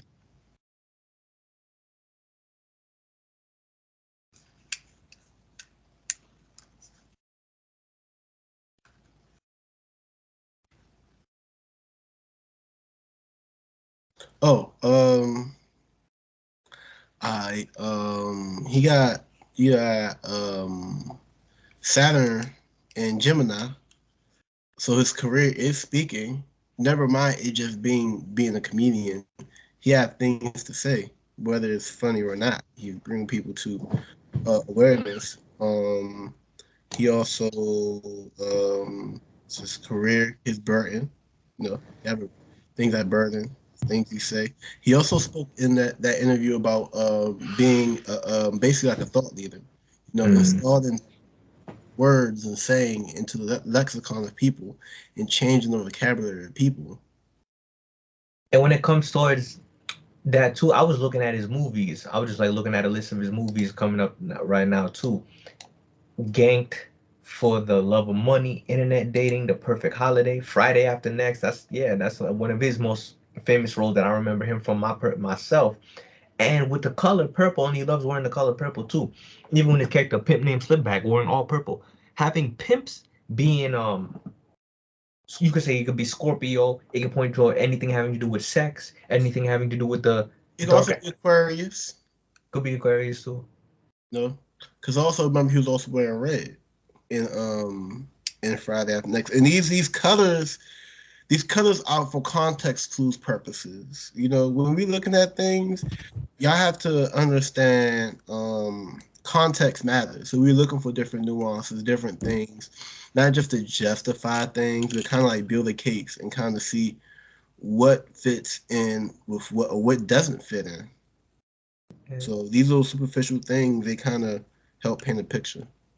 And he has, well, there's two places where we can look at this. If we look at Sagittarius, in the sign of Sagittarius at 0 degrees, he got Neptune. Neptune is drugs. Neptune is everything having to do with hidden privacy, things that are not supposed to be said, Illicit activities. illicit activity, and Pimping Sagittarius is illicit. is broadcasting, doing that on a wide scale for everybody to see, and doing that things on that nature event too. And where was his Jupiter again? And he has Jupiter in Scorpio. That could point towards again being funny when it comes to the sexual aspects and things like that too. It points towards Neptune and Sagittarius having doing Dirty movies, doing humor. things in front, dirty humor. It points towards everything having to do with being homeless, being for adopt. Even he was Yeah. adopted himself, No, he wasn't adopted. or But he in adopted his his kids. interview, he said he had about what? He adopted like 6 kids. Yeah, adopting multiple children could be something that he's doing as well too, because he's a Virgo sun, and the fourth house of Virgo is Sagittarius. Sagittarius. So he has a massive family from adoption, which would have been Neptune in that case. And also having Jupiter in the fourth house. Yeah, A big family, massive family, adoption massive. making this family bigger. Hmm. Those type of things. Some type of thing. Moon in Aquarius. He is, when it comes towards how would I read Moon in Aquarius for him? Because the moon points to his emotional state, and he could be, and that points towards emotional Very erratic. detachment. Very erratic Very, too, very erratic. explosive, Cat, sudden, I was going to say catatonic, but that's not the same thing. cataclysmic. Cataclysmic. You Yeah. you seen some of his mug shots? Him looking dusted. No. He's also He got the like north node in Aquarius. North Node, the way I read North Node in Aquarius is to read South Node in Leo. For instance, he was a young person. He's always had an ability to be the center of attention, to be the center of spotlight, the one who put his things out there. As he's gotten older, he's had to put himself in a situation where he had to be the one who stands out, the one who has to be rebellious, the one who has to speak out on things that most people wouldn't have to say about, to cause massive chaos, to cause like all sorts of like calamity going on in the space that he has to do. And where does it sit? Using this chart, if we think it's accurate, I see it sitting on the seventh cusp. So that goes towards him really being that rebellious figure to past partners, people he's worked with in the past in movies and doing things that nature intent too. But him having that Mercury on that cusp speaks a lot to him being outspoken. Whenever he's in front of people, he's talking or he's listening. It makes him a good listener. He might not be the greatest orator because he probably speaking before he talk, even though that's a Mercury in Aries kind of thing or Mars and Gemini kind of thing. You got Mercury in retrograde. So that's what make him a good listener. He might not be the greatest, he said some inaccurate things, stuff like that. And I'm pretty sure he's not afraid to correct himself either. But what else we got? Let's look at some of these aspects. And it's and I just saw another double aspect. He has Jupiter in Scorpio, but he also has Jupiter at the exact same degree of his Pluto, and they're a sextile apart. So what I read that is that as a double, what I call that is like a double indication that basically says the same thing or reinforces something that we already pointed out in the chart. Him, okay.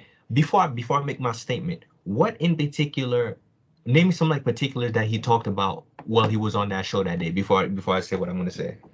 Cedric, and I'm gonna give you a few. Cedric Entertainer, Mm-hmm. Smiley, Steve Harvey, who else? Faison Love. Mm-hmm. He talked about them being in brotherhoods, things like that. Anything on the sexual aspect of them doing some crazy stuff too. Oh, Harvey Weinstein. Mm-hmm. Talking about Harvey Weinstein, how that got him canceled at one point. So speaking on those things, he has Uranus in the sign of Libra. Uranus points to brotherhoods and things like that in that nature intent too. His Uranus is at 11 degrees. He has Venus at 10 degrees, 1 degree off, and they're in a semi-sextile from one another. Now, if most people don't know, a semi-sextile points towards the undoing of something and things like that in nature. So he really undid his partners, Libra, by speaking on them being in brotherhoods, Uranus, and he himself was the one who was to let out accurate information, Sun in Virgo, when it comes towards doing them dirty like that. And when it comes towards his Pisces, when it comes towards his Jupiter being at the same degree as his Pluto. Pluto is the underground, underseen. It is mafias, gangs. It is everything having to do with sexual acts that were not right or considered explicit and things of that nature and intent too. A sextile position is a 60-degree aspect. A 60-degree aspect says everything that the third house would say, which is communication, broadcast, news. So he really blew up. He went on a talk show. He got into an interview, which is all sextile positions. He got into an interview and he really blew out, shed light upon his coworkers doing these things in the craziest of aspects. What day was the interview? Let me pull up a transit. Let me pull up a bar chart to see like what happened in that particular day. Uh, Let me see. Actions. Add the calculated chart list.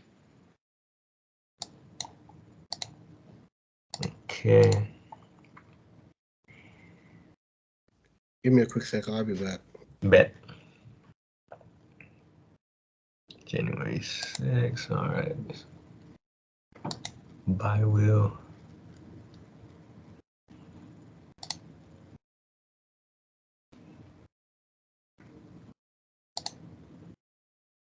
Cincinnati, Ohio.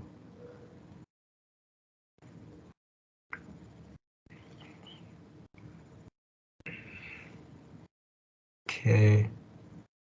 Outer wheel.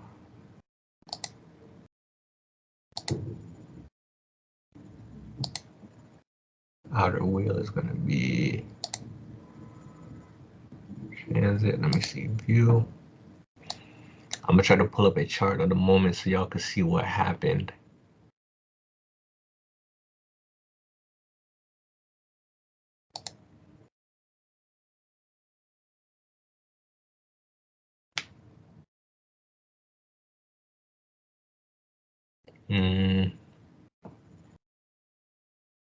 Nope, not this one.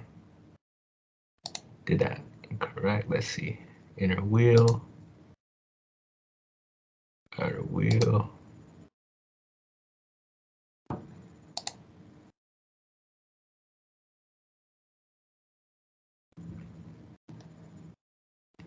Animate. It didn't move the inner wheel.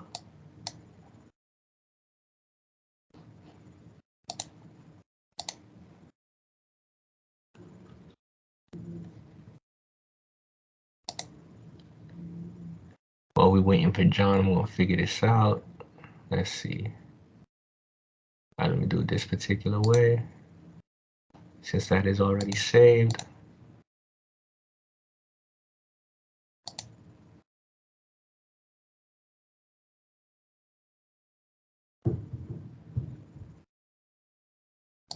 Let's see. KATT Williams.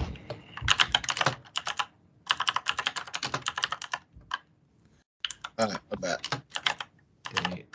Let's see. What's up? What are we looking for? The interview date. Oh, With Shannon. just go on YouTube and see when it dropped. Images, videos. Let's see. I better put it up real quick. Club Shay. There you go. 2 days ago. I didn't even have to go too far. 21 million views. Attention. I see one he did with KATT Shay. Is that the one? Club Shay Shay. Yeah, Club Shay Shay. That one says 2 days ago. One of them says one of these links. Wait, Club Shay KATT Unleash YouTube. This one says 3 days ago on Club Shay Shay on the YouTube channel. January. All right, go. Let's go to it. This one said January 3rd. 3 days ago. Yeah, let's go January 3rd. Yeah. Hello. Yeah. It got. Damn, that's a lot of likes. 881K likes. Damn, I've never seen. Huh. Interesting. All right. KATT Williams. So Video. January. All right. At this point, he might be the most watched on here. Attention. Let's see. 3 days ago. I'm gonna leave it in New York because I don't think that necessarily matters when it comes to that. Yeah, that was by far. He eclipsed everybody, even his Steve Harvey interview. January 3rd. Let's see. This is gonna tell me what time of day it dropped. I don't think it's gonna do all that. He went on Kevin Hart too, which is always going to be an issue for him because he got cancer in that 12th house.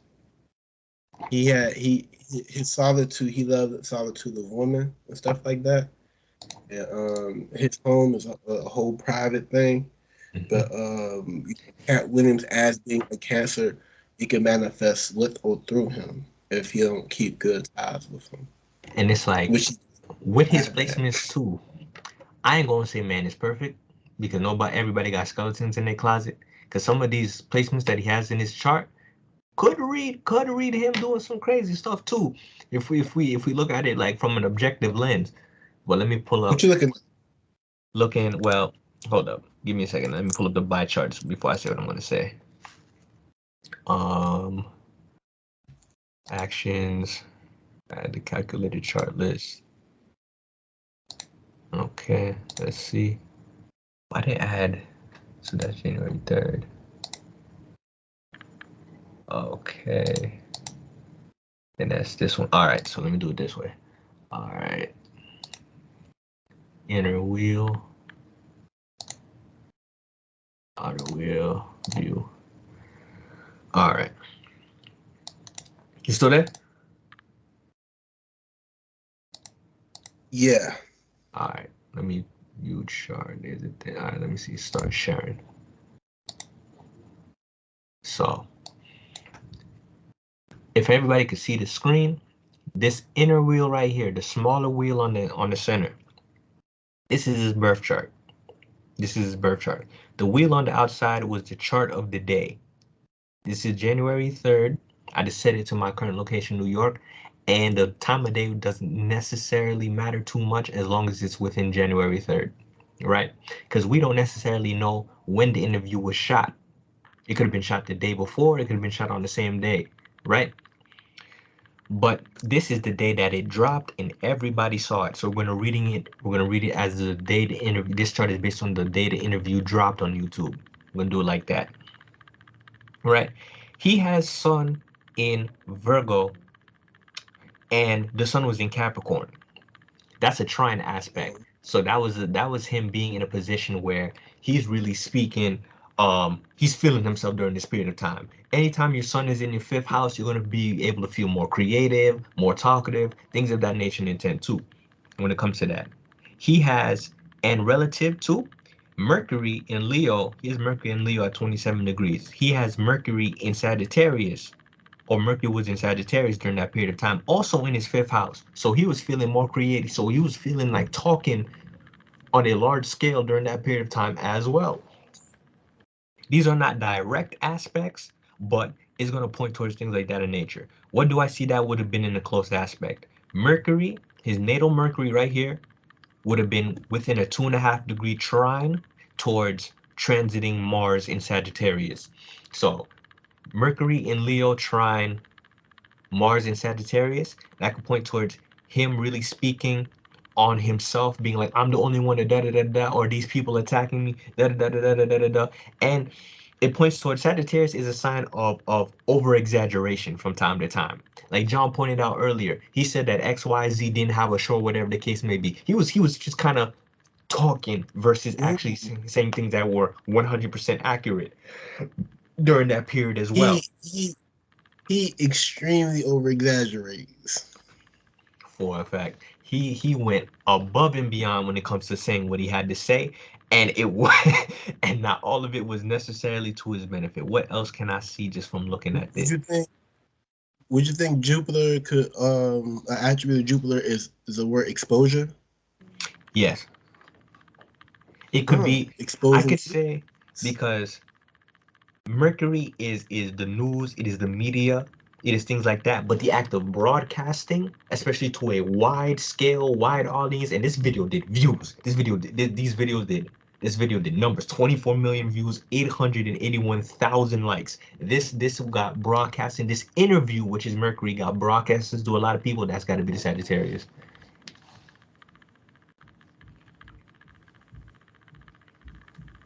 What were you trying to bring up though? That was it. That's what I wanted to put up because I realized Jupiter in Scorpio over exaggerating, deeply over exaggerating. Let's see. With exposing secrets and stuff like that. Those 29. type of things I saw with Jupiter and Jupiter and Scorpio. He has on that day the MC. Why is the MC all the way in the seventh house in this chart? Let me see. Oh, he was drinking. He was drinking that day. Wait, what you contributing? Let them know. 10th house, well not 10th house. Immium Coli, right Mm-hmm. there. Midheaven. Mm-hmm. Midheaven usually what you doing in public.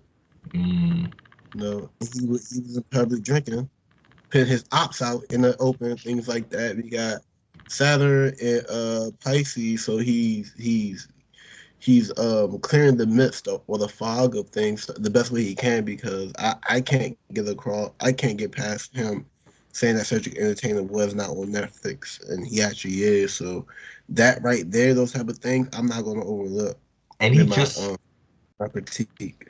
and he's having a Saturn square currently Saturn just came out of retrograde. It went retrograde. Saturn came to about 6 degrees, went retrograde again, and now it's out of retrograde. So there was a point in time just recently where his Saturn was in a perfect square, where he must have been facing difficulties or hardships when it comes towards close friends, people of that nature and intent Right too. for a while too, Yeah.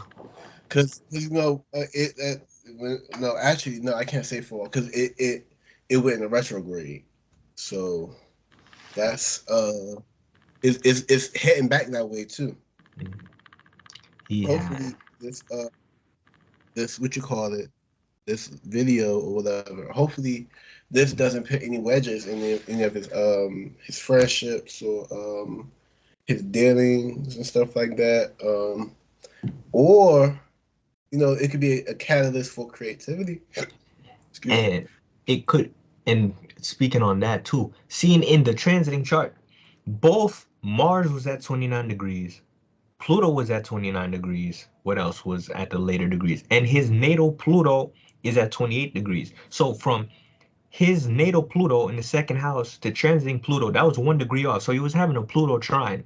Pluto in Virgo is hate or resentment from coworkers, and it could point towards long lasting Capricorn, long lasting resentment. Because a lot of people came out. Ludacris made a video. The dude from Friday made a video. Kind of sounded like they resented. Made like videos resenting the fact of like what he said or like how he went about saying what he said and how they had real difficulties with it. So that Pluto square, um, that Pluto in Virgo square hit square that transiting Mars in Sagittarius. How would you read that? You said Pluto. Say it one more time. Pluto, Pluto in his natal Pluto in Virgo square Mars in Sagittarius. Mhm. Um, fight. It could be, I see Yeah, difficult. fight. It could be it was like fight, very hate. I see it as Pluto could point towards hate, resentment, in the way hate and resentment. Mars could be a fight. It could be self. It could be. It's it, what he said in public, his Mhm. critique in public caused some issues. Um, his critique. Let's see, his critique, which is Virgo, causes or caused resentment, Pluto, and he has spoke people. He put it out publicly. You know, And it was definitely this like it didn't that's how I see that. because I'm seeing because I So don't he had two things going on. and it could be some massive repercussions. I'm just gonna come out the woodwork because again, all I've been seeing, especially on this particular day, Pluto is a malefic. It Mm-hmm. points to death. It points to transformations. At the best example of Pluto, the best example of Pluto would be using it for transformations, or you're using your willpower to put things in your favor. But the way that I it like to came off, call Pluto God Trump card. mhm, That's God. I call Scorpio. I really don't call it, but right now I'm going to call it that. That's God's big joker. and the way it's It's playing one thing out, God is death. and the way it's playing out, the way that this interview is sounding, again, I mean, John saw more about it, knows more about it than me, but the way I'm getting from these interviews and people's reactions, there could be some repercussions coming his way because of like what he said or the way he came about saying it. Because again, 1 degree Let's squared only of, say it's repercussion. yeah, it could be, I don't know if it's going to be dire or not, because again, a square between a malefic Pluto and a malefic of Mars on that particular day, that if not immediately, that could point towards like repercussions that could potentially come down the line that could be violent even. I'm not going to say anything in for a fact or with 100% certainty that something violent might happen to him from Virgo co-workers or from the industry Capricorn. I'm not going to say that for a 100% fact, but it really seems like he was just really speaking for himself, Mars, to the mass broadcasting out to the world, Sagittarius, about the hate or resentment he felt for his coworkers for how they were treating him, how they ostracized him for being an outcast, whatever the case may be. And let's see what else I see. What other degrees that were close by? He has his natal moon at 1 degree Aquarius. Saturn was at 3 degrees. That is 2 degrees would make 1 degree later would be two. That's within a 2.5 degree orb, which is a Duatasham, which is what I use. So moon in Aquarius, he seemed like he was emotionally detached from how like his like movie because okay. Hold on, we looking at the moon in Aquarius and Saturn and In Pisces. Pisces, yeah. Because they Oh would yeah, I say that's not a they're within orb of each yeah. other. That's a semi-sextile. Uh-huh. Again, that's a karmic aspect though. That's a 12th house first. That's a karmic aspect between like I'm seeing like what he like how he felt like what he said or like let me say this way it's like the detached way of how he expressed himself or like the sudden because most people weren't expecting this the sudden or unexpected way that he went about portraying his feelings could be due to like you said him drinking or drinking during that period of time being seriously intoxicated could be things of that nature and intent too where he may not have necessarily said everything he wanted to say with a clear mind or perspective. And I do kind of see that as karma, like that is going to come back and bite him in future endeavors if anything happens to him. Because he did cut a lot of bridges. He did, for a fact, cut a lot of bridges with coworkers and ties that he made during this period of time when it comes to what he said. Transiting Jupiter was 5 degrees of Taurus, and his natal Saturn is at 6 degrees. So that's another semi-sextile that was happening. Saturn in Gemini is going to point somebody's made up their mind or they're serious about what they're talking about, things of that nature in the 10 too. It can point towards difficulties with communication.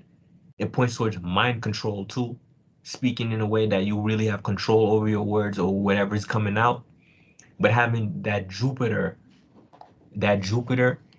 in 12th house is Saturn. That points towards like a massive broadcasting secrets. That's literally broadcasting secrets or things people didn't want to know. So yeah, that's another that's another indication of everything that he did during that particular day period in time. What else do we see? The North Node, any closer degrees that I can see. The ascendant was 2 degrees off his North Node, off a trine. So he really was in his ego talking he was really broadcasting himself, speaking out of a place of anger, even. I could say that. He's gonna say something again. He gonna say something again soon. Mm, Cause we got the North Node approaching his natal Mercury retrograde. I'll be surprised if he say something. Either he gonna think about what he say, he gonna take time to sit there and think about what he about to say, or he gonna say something, he gonna apologize, mm. or he gonna say something into the fact of what he said was, not probably, the best choice of words. Or I see himself saying something either correct himself or taking his time with saying something. Because it's not going to be his only interview right here. Because motherfuckers going to be looking for him. Motherfuckers be looking for him. And I personally think that he is in God's hands. He's doing the Lord's work. He's doing the Lord's work. I see he's doing the Lord's work personally. He he's a father of orphans and stuff like that. He's a speaker of truth, things like that. He has certain morals and principles that he stand on. Um, so many other things I probably could perhaps put in there, but This I want to see in the next few days, few weeks, what he ended up saying. the sun is How currently wait, at question? uh-huh. How fast? How fast do is the nodes? How fast do they move? The nodes take 18 months to go through a sign. They take about 18 years to go throughout the zodiac. Whew. So we'll give it a few weeks before the node gets to Mercury. And I'd say, because right now the sun is about 15, 16 degrees. The sun moves faster during the winter season. So if it's not at 16 degrees yet, it's more definitely at 15, about to be at 16 degrees. And the next closest degree he has in his chart is his ascendant is at 18 degrees, which could be 2 days from now. But okay, do I click the animate button to make the outside wheel the Yeah. chart? Yeah, because I don't want to lose the inside wheel. All right, let me hit animate. Nah, I changed the inside wheel as well. Oh, shit. How did it do? Why did I it do can't it? see it. Oh, it didn't. What happened? It's like, The screen changed when I did that. All right, let me have to restart my share screen. But yeah, I messed that up. I have to re-put it up again. But knowing that, let's see. Today's all right. Let me take a chart for the current moment. Today, no, let me close this animated chart out. Anything else you want to say on KATT William, or do you want to talk about somebody else's chart right now? I hope KATT Williams sees the greater side of things. He's standing on business. He he. I'm not gonna say he's telling the truth on people because he was accurate, but he's exposing a lot of things that should be discussed and understood what's going on. Um, he may listen to what he is a sane Kanye. Mm, I He could. he he's he's on that level of being a disruptor, and we need people like him. For a fact, I'd say that too. We could more definitely use more people in this period of time to call out the industry because again, Saturn, the way I interpret Saturn in Pisces, especially for the music industry, that is the fall, that is the collapse, that is the um sentencing of a lot of people in the The music industry, incarceration, incarceration, delay, the hardships, cease, the end. the fall of the end of a lot of things going on in the music industry. These over this next, I'll probably say year, if not like year and a half, that Saturn is still going to be in this sign. The music industry, I don't want to necessarily particularly say, That's kind of really one of the worst places for Saturn. My bad. That's probably one of the worst places for Saturn to be. I don't know if that's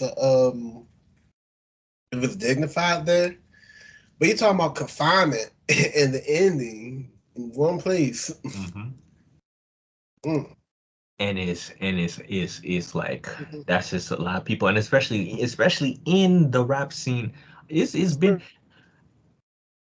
huh? If it's screen frozen, My screen is frozen. screen froze up. Um, Yeah. hold up, hold up. You see me now? Nope. Could you help me back?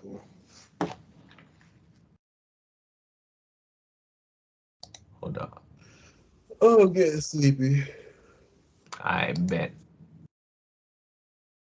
Need a nap eventually. The older you get, the more you appreciate naps. Bet. So we covered KATT Williams. You said you wanted to speak on the calendar a little bit. If not the calendar right now, what I wanted to do is we could break up this final part in the video and do like a chart reading for the week, where I basically just like pull up the chart and then I go over, for example, all the odd number signs of the zodiac, and I'm gonna read, okay, these planetary placements are gonna affect your chart this way this week, and then you could do all the even number charts. How you want to do it? Mm, I will make a attempt in my mind that look like a high hop for me. I'm definitely gonna do it. I'm a, we just we just put we put the you just put the sign to the extended, right? Yeah, and I'm gonna have my chart. I'm gonna have my shit open so you can see it. So you can see it. So I could just move the chart forward like two. All right, we'll see how it goes. Don't worry. All right, let me start it off so you know like my template how I basically do it because I need to make this video anyways. um, chart of the moment. All right, we in New York. Share screens, real time clock. I bet. So for everybody watching this right now, we're going to talk about the week going forward. It happens to be a Saturday, so we're going to start this off at Sunday, going into next week Saturday. So tomorrow, the sun is going to be at 17 degrees. First, we're going to talk about the outer planets because the outer planet is not showing up for you. I keep doing that. Let's see. Let me start that off. All right. Share screen. Skype. And turn the clock. Can you see it? I see it. Now let me try sharing a different screen. Can you see this one? I do not.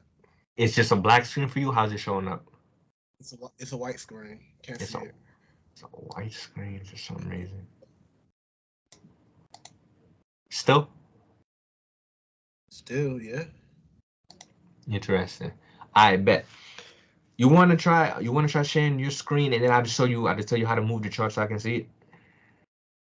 Maybe that won't work. Share screen. Boom.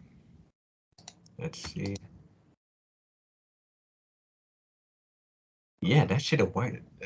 Oh, now I can see your screen. Bet. All right, so move the chart. Yeah, put the chart. Yeah, and change it back to New York. Let's do it like. Yeah. All right, hold on. Can you still see my screen? Now you turned it off. All right. Set default. Boom. Crap. Stop sharing. Start sharing. There we go. You see it? Yeah. So. Alright. So you're gonna go to animation, and you're gonna move the chart forward. I guess 1 day from right here, right now. Wish 1 day. Yeah. 1 day. Yeah. And move it toward. Whoa. Let's go back. Yeah, moved it a year for some reason. I keep forgetting we in 2024 because I'm just like, why did chart move you 1 year forward? So move the chart on back 2, 4, 6, about 8 hours, so it got Aries on the ascendant. That should be just about. If not, it should be in Pisces. Hours. Ooh. What the heck? Like this. Still like this. All right. Now, to make it easy on our lives, this is what I usually do. First, I look at the outer planets because those don't usually move, and I move them forward 1 day. I just move the chart because we're going to basically be looking at the chart from January 7th until January 13th. All right. So if we look at Pluto first, I already know for a fact Pluto's still going to be in Capricorn until January 20th when it goes back into the sign of Aquarius. And that's poetic too, because January 20th should be the start of is it January 20th is the start of Aquarius season? Something like that. Yeah, it's like a day. Let me get to it. It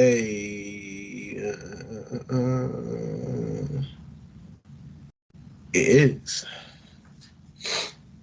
All right.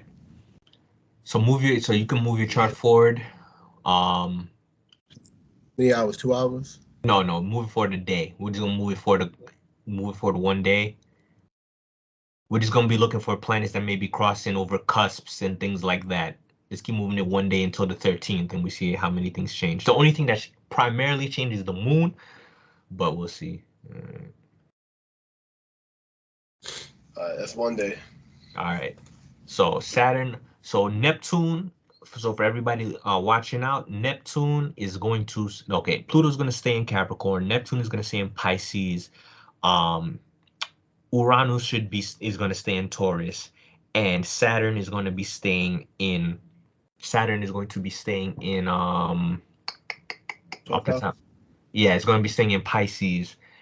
Jupiter is going to be, for a fact, staying in the sign of Taurus. The only thing that could potentially move across this week is going to be Mars, Venus, Mercury, the Sun, and the Moon. Those 5 particular aspects are going to be the ones that should be primarily moving throughout this week. So all we're going to do is we're going to be reading the houses and doing things like that. So all right, you can particularly move your chart. All right, move the chart for the day again. Let me see. Okay, the 9th. Okay, Mercury is still in Sagittarius. The Moon is still in Sagittarius. Venus is still in Sagittarius. Everything else in Capricorn. Move it again one more day. The Moon is now in okay, so on the 10th. Yeah, Moon in Capricorn on the 10th. Let me write that down so we have that. Moon on the 10th. Oh. Is in Capricorn, 7-6. All right. Again. Hit it again? Yeah. Moon is still in Capricorn. Hit it again. Moon in Aquarius. Moon is now in Aquarius on the 11th. On the 12th in Aquarius. Mercury is still in Sagittarius. Venus is still in Sagittarius. Mars is still in Capricorn. And one more day. The final day. Yeah. All right. So that's the only thing. So the only thing is going to be changing is the moon is going to go from Capricorn into Aquarius. Where the hell is the moon right now, though? The moon is right now in the sign of the moon. It's 22 degrees. Yeah, it's in Scorpio. Well, it's about to be in I bet. So I'm gonna read Aries. I'm gonna read Aries rising. What should you experience this week? Let me move my chart. 2 hours. 2 hours back. Okay. Aries, what you should be experiencing throughout this week. Jupiter, as of this period in time, the sun is going to be in Capricorn right now. Sun in Capricorn for Aries rising. The sun is in your 10th house. This is going to be a point in time in the year where you're going to be dealing with difficulties, hardships, delays. Is going to point towards a period of time with more responsibility in general for you, Aries. Suns, Aries risings is going to apply to you mainly. Aries moons is going to be a little bit different, but we're going to mostly be talking about suns and risings for these readings. So Aries sun, Aries rising. Sun is going to be in your 10th house this entire Capricorn season. Depending on what degree your sun sign is and what degree your ascendant is going to point towards a particular day in the month that you're going to be experiencing more hardships, more difficulties regarding your career, your work life, your standard, anything having to do with being a parent, being the disciplining parent. These are all areas in your life that you're going to feel you're going to be dealing with more responsibility, or you're going to face some sort of hardship or delay during that day and period of time. You have Mars in Capricorn. Mars is also in Capricorn. Mars is the rule of your first house. Mars being in Capricorn is it going to point towards you having to deal with self-restraint, self-discipline during this period of time. Is going to point towards you having to put in a situation where you feel like all the responsibility is on your shoulders. It's on yourself. You got to really learn how to be autonomous during this transit. Definitely. You got to be really autonomous during this transit in period of time when it comes towards things of that nature and intent. And again, depending on your Mars degree, where your Mars necessarily sits in your chart, it will have an effect on it. For example, if you have your Mars in an Earth sign, that's going to be a trine, and it's going to point to how particularly that Mars is going to play out for you. If your Mars is going to be in a square, aka in a cardinal sign, Aries, Cancer, Libra, or Capricorn in itself, that's going to point towards another level of difficulties when it comes towards that. but wherever your placements particularly sit is going to be affecting it, but it's going to be really mainly dealing with self-responsibility, reliability, and really working on self-independence during this period of time. Mercury sitting in Sagittarius, right? Mercury sitting in Sagittarius. Let's see. Mercury in Sagittarius is going to point towards, since Mercury is sitting in your ninth house, this is going to be a time for you to really speak. You might find a lot of happiness when it comes towards close friends. You may find yourself during this period of time working on learning, educating yourself in private, or not in private. You may work on educating yourself, writing, learning, speaking at a higher level at your colleges. You may go travel with friends even during this period of time, friends, siblings, neighbors, closest siblings, cousins during this period of time as well. It points towards vast knowledge and your ability to understand or retain that information, if not teach it to somebody else during the period of time. Having, let's see, I talked about the sun, Mars, Mercury, Venus. Venus is in Sagittarius. Venus is in your ninth house. Venus is the natural ruler of your second and your seventh house. It's sitting in your ninth house. Venus in the ninth house could point towards spending money on travel, spending money on education, on anything having to do with universities. Is going to point towards everything having to do with overeating. You may spend a lot of money on food during this period of time. You may have a lot of happiness in regards to your relationships. You may get lucky when it comes to finding a relationship partner during these things or during this period of time too, while Venus is sitting in your ninth house. It may be a time for you to even try go play the lotto or doing something like that. You might see a vast income of money, or you might have already seen, because Venus is already kind of far into the sign of Sagittarius already. Venus, Venus, Venus, Venus. Let's see. It's about halfway through the sign of Sagittarius, so depending on what degree your Venus is in, and again, and what sign that it is in, will give a better definition to how that Venus is going to play out. But you should be experiencing some sort of income or some sort of blessings, provisions regarding towards your gifts, your income, or you may be even be getting into higher level discussions about your morality, what you believe in, your values. Coming off of that, you have, let's talk about the moon. The moon is going to be in multiple places on the 10th. So let me go through my chart real quick. Okay, the moon as of January 8th is going to be in the sign of Sagittarius. Moon in Sagittarius, the moon is going to be in your ninth house, so you might finding yourself having an overflow of emotion during this period of time. Overflow Sagittarius, emotion being the moon. It could point towards moon in Sagittarius during the 8th and the 9th. Over those next 2 days, you're going to find yourself really having to deal with it could point towards traveling, towards seeing your family members during this period of time as well. When it comes towards that, anything else that Sagittarius in the moon can point towards is going to point towards, you may even feeling yourself being extremely comfortable as well, or having too much comfort. You might find yourself over these next 2 days really indulging in your comforts or things of that nature as well, finding yourself very comfortable learning, being in a school situation, watching something that you find funny, even could be things of that nature as well too. Or there's a need for comfort. A need for comfort as well, like a massive need for comfort in that instance. Having, let's see, Saturn is all of the outer planets are going to be in the exact same positions that they have been for you, so we don't need to really cover them. But briefly, Capricorn, not Capricorn, Pluto has been in your 10th house and is going to stay there until it goes into your 11th house on January 20th. Saturn is still in Pisces. Saturn is in your 12th house. It could point to difficulties with sleep. It points towards really having or really needing proof before you believe something. You're not just going to believe what anybody tells you. This might be a period of time for you to be serious about your beliefs as well. Neptune also being in Pisces is going to point towards one's need for spirituality, or being very private about your spirituality, or doing things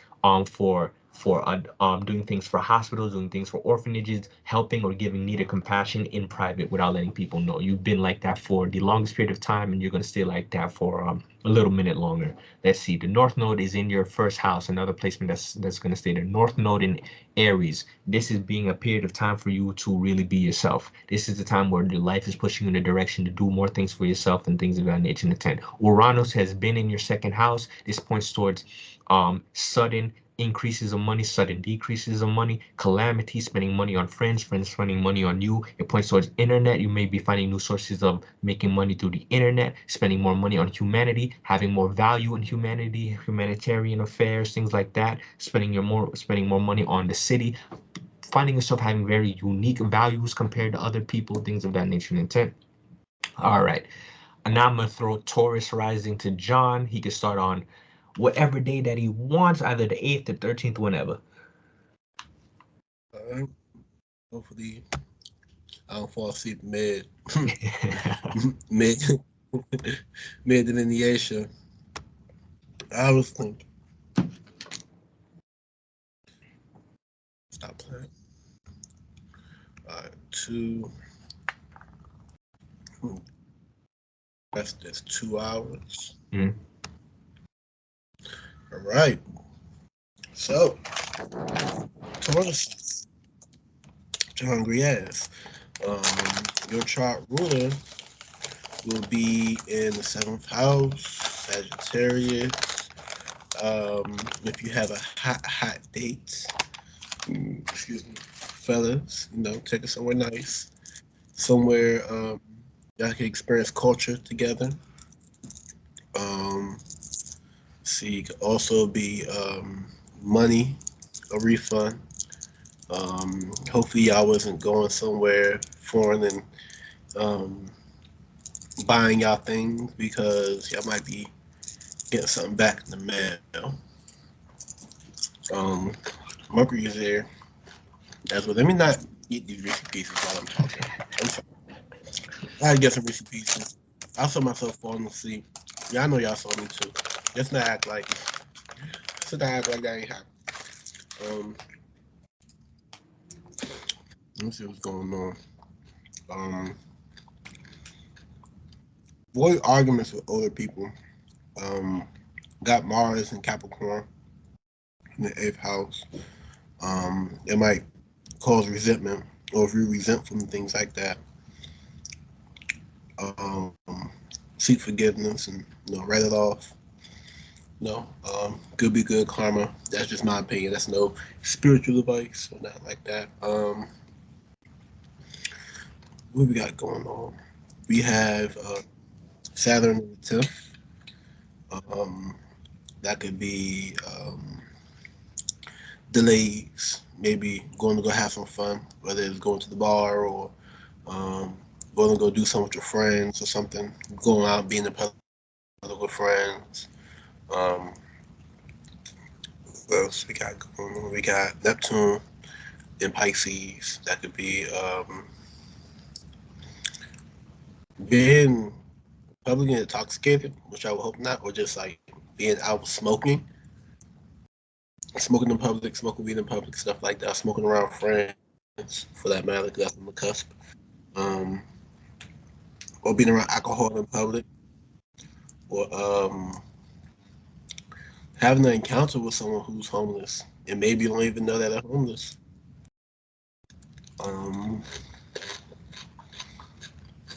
What else going on? We got Jupiter in the 12th house, but we have Taurus in the first house, but still in the 12th house.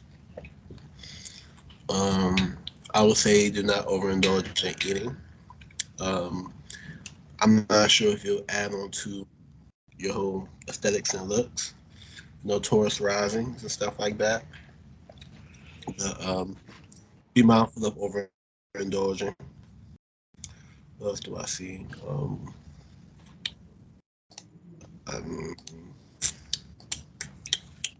That's pretty much most that I see at the moment. Let's see. When it comes towards Mercury in Sagittarius for you, try not to say Sagittarius is your natural 8th house. Try not to say anything too hateful. Don't be over obsessive in your thoughts.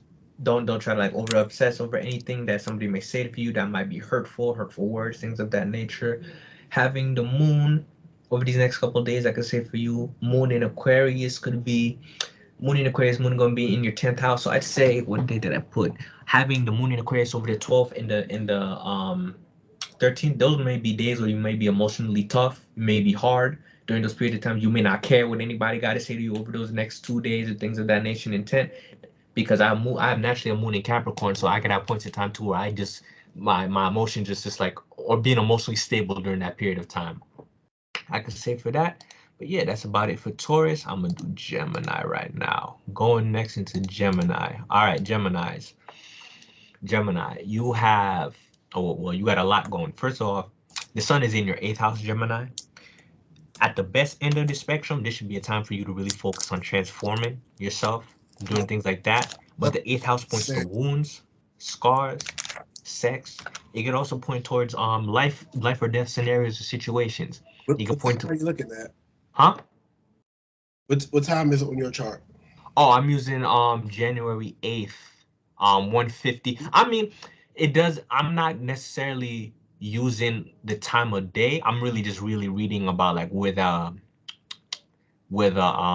what sign does the planet really sit in, because yeah, depending on what time of day you use, they're going to be in different houses and things like that. What threw me off is the sun on my chart. What I'm looking at is in the seventh. So when you No, said eighth, I'm like, oh, that's why I said the natural place of the sun is going to be in the natural place of Capricorn for Gemini is going to be the eighth house. I'm personally just reading it based on what house, not what house, what sign the planet is in. Having that too. okay, I see you. Having that too. If y'all want to in-depth reading, you could just go to my link tree in the bio and I could put your proper time of birth, and trust me, I could tell you what events are going on in that particular day if you want to know what's coming up in a particular week, and you could hit up John too for that as well. Coming into that, you have Mars in Capricorn. Mars is also going to be naturally in your eighth house. Without reading the cusp, I'm gonna say that Mars in Capricorn could be, yeah, whoa, Mars in Capricorn during this period of time too. If you got a partner and things like that, you may be extra freaky in the bedroom during this period of time. You may be more active during this period of time too. Try not to be in any shootouts, any gang activity, things of that nature, because Mars is violence, and the eighth house could point towards wounds or scars or like permanent injuries, things of that nature tend to. So I would really recommend you for the entire time that Mars is gonna be in Capricorn. Y'all, you better chill out. You better chill out. Don't try to do anything too crazy. Don't try to test your gangster or anything of that nature and intent too, because that eighth house in that Mars is not going to be a good sign if you do anything crazy. I'm gonna say that. But it could also mean, because the eighth, you may get cuts on your fingers, your arms. You may have some lungs breathing problem in your lungs during this period of time as well. Watch out, because these are parts of your body. No, no, no, no, no. If you're a Gemini, you may have some cuts or scars to your elbows, your shins. You may get into you may fracture some of your bones during this period of time, during that things of nature and that too. So be careful, or look for cuts on very hard or angular parts of your body during this period as well. Coming off that, let's see what else. You also got in your Venus is in your seventh house. So if you're Gemini rising, more Gemini rising than Gemini sun, because I am a Gemini sun, it just doesn't really necessarily apply to me when I test it out for myself. But you have Venus in your seventh house. So this may be a time for you to find a partner, get more in contact with a partner during this period of time. It points towards competition even with somebody else, and maybe it points to your partner making some money during this period of time as well, depending on where your partner's sun sign, Venus sign is, things of that nature. And too, you might want to tell your partner to go play the lotto. They might win something during this period as well. It's going to point to it being nice to your partner, or having some sort of benefit from a partnership in any way, shape, or form when it comes to that. Having Mercury, the ruler of your chart, in the seventh house as well, that's going to point towards, especially if I don't think Mercury is going to come into contact with Venus over this next week, but Mercury in your seventh house is going to be you really big into talking about things regarding the government, talking about partnerships, talking about weddings. You may be going to weddings of brothers, sisters, cousins, neighbors during this period of time as well. You may be going to birthday parties for siblings and things like that, events, massive events for siblings. Then maybe older or younger you during this period of time when it comes to that. Having or giving gifts, even to going back to Venus, giving gifts to a partner, things of that nature intent. Having let's see, what else can I talk about? Those are the inner planets I did. Having, let's talk about the outer planets a little bit. Neptune has been and is going to stay in your 10th house for a while. So during this period of time, you have been dealing with beliefs, Gemini, dealing with what you believe, becoming to have some form a serious idea of what you believe, the people that you're being around. You may be drinking at your job or doing more drugs at your job during this period of time, or during these past couple of years. These have been something that you've done. I know myself personally, at the past couple of jobs that I was working, I would drink or smoke on the job when I had a chance. I don't do that anymore, but that's because it passed majority of my transits already. Coming into that, when it comes towards Jupiter being in your 12th house, this is going to be a time for you to really get you may be having massive dreams or be having really higher thought dreams about certain things, have more philosophical dreams, things of that nature. Intent too, it points towards really finding happiness or benefits in your belief systems, listening to more music, being more expressive or exuberant with drugs or alcohol for some of you people during this period of time as well. Being Jupiter being in that 12th house is going to point towards the level of happiness that comes from being in solitude, if you want to do that as well, really finding yourself during that period. Having Uranus also be in your 12th house. He's been there for a while now. Uranus in your 12th house is going to point towards really working on your genius or really coming toward understanding your humanity in private, being able to come to a realization, even doing astrology in private of your room, your bathroom, doing things of that nature, really messing with the occult or doing things that might be considered more taboo, unnatural, unfavorable, immoral in private. You ain't letting people know about that stuff. You be into that. Pluto being in Capricorn, Pluto in Capricorn is going to be Pluto in your 8th house. Okay, so yeah, y'all got to really be careful, especially with Pluto that has been in your 8th house. It's all been about transformation for you, Gemini, during this period of time. Transformation, using your willpower to really transform yourself and who you got to be. As soon as Pluto enters into Capricorn, it's going to be in your 9th house. So it's going to really be activating your house, really transforming or using your willpower to put yourself in a position of more happiness, of more understanding, things of that nature and intent too. And I say that's about it. Hey, Chris, Yeah. let's post date this for tomorrow. Then I am on 2%. Oh, for a fact. Actually, more fact over. My man John, he can go out for now. I'm gonna finish this off because that's something I wanted to do anyways. If y'all want to catch my Yeah. man John, y'all could do. I'm gonna put his Instagram on the screen. I'm gonna let my man get out of here. I'm gonna tell him this. Just mute your mic and turn off your camera, and then I'm gonna end the call when I end this. Guys, you do what you gotta do. All right, cool. Hey, rock out, man. Y'all can find me at Saint underscore Johnny, JONNIE. I'm on there ratchet sometimes, so don't mind me. And yeah. Man, all right. Now I'm gonna finish this off for y'all. And yo, bro, you could stop sharing your screen because I got it from you. So when it comes towards the next sign, because next we're gonna go into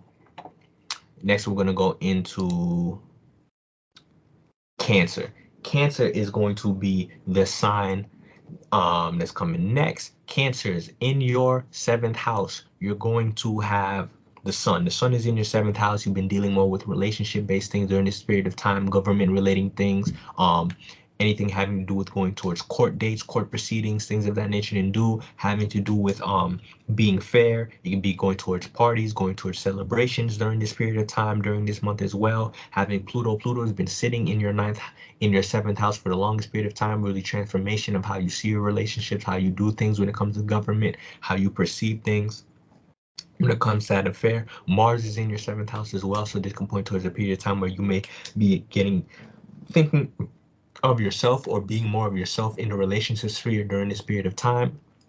Or could point to potential fights with relationship partners during this period of time as well. Having Mercury in Sagittarius, Mercury in your 6th house is going to point to you.